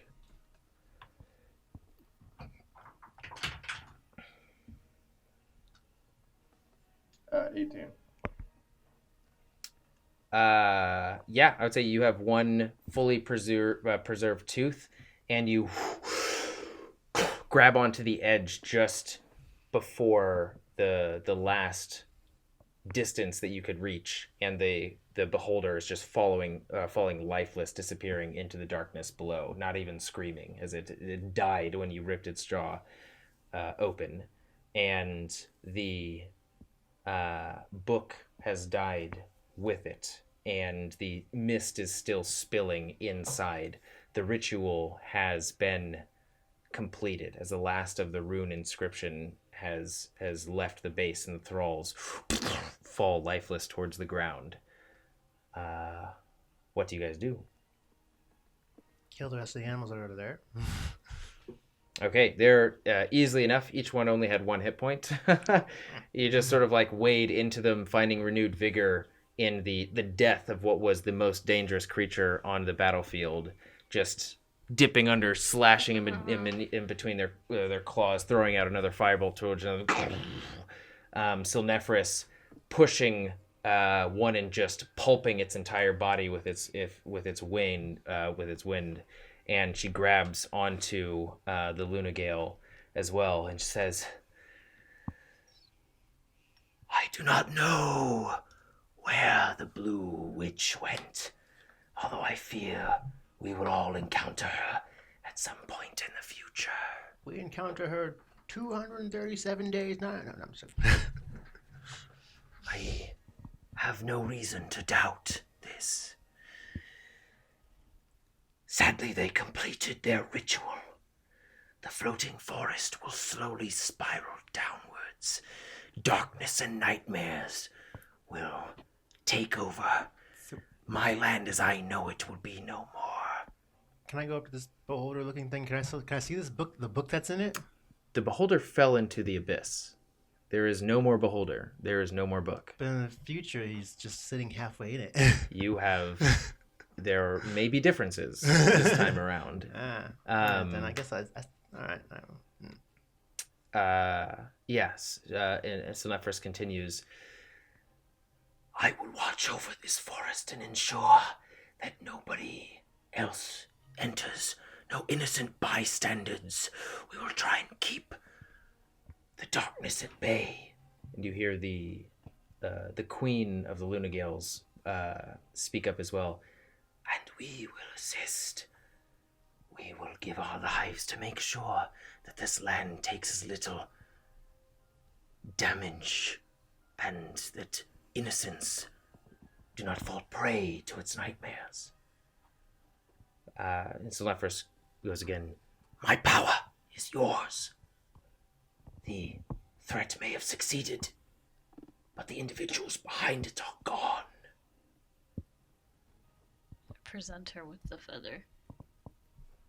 And she sort of, the Lunagale mimics the motion as well as Sinefris in her blue form throws out her arms and lifts her chin up into the air, closes her eyes, and this huge torrent of wind. Roll a strength saving throw.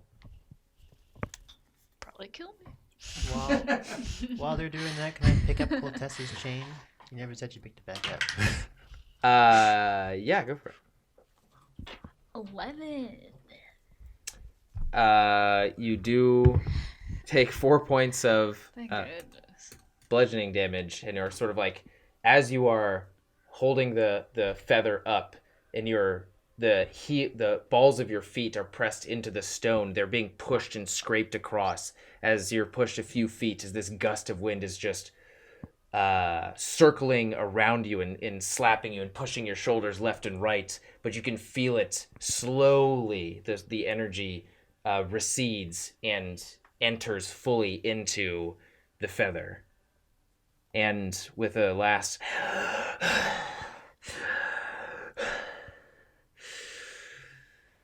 hopefully I use it in the future to eliminate or help you to eliminate whatever threat continues to assail this forest throughout the eons.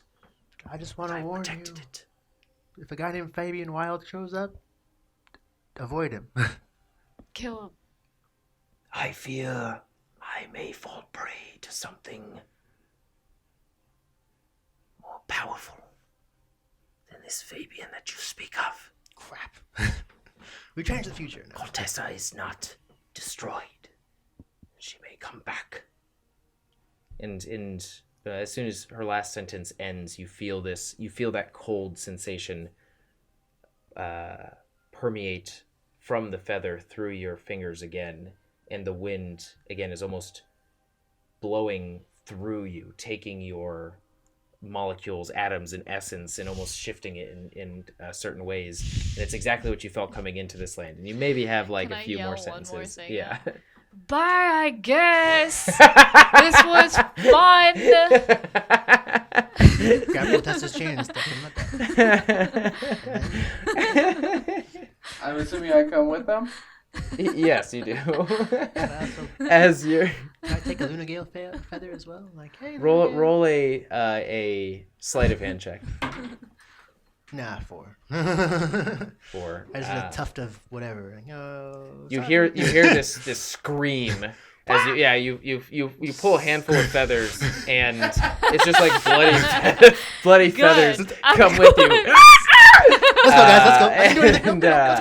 And that's the last thing you see in your hand before it disperses and joins the ethereal wind energies around you, as again you feel the landscape before you shift and darken as nightmares sort of cascade over all the landscape and twist it and morph it all the way up into the point where you come back into your own timeline on the ship, on Fabian Wild's ship. Hercheck still screaming in his rage, having completely missed where you are before you, or the scene that you guys all went through, and the feather leaves your headdress and slams into Silnephrus's cage, slipping in between the bars, and she says, "You have done well," and just starts laughing and laughing and laughing as the wind starts pulsing around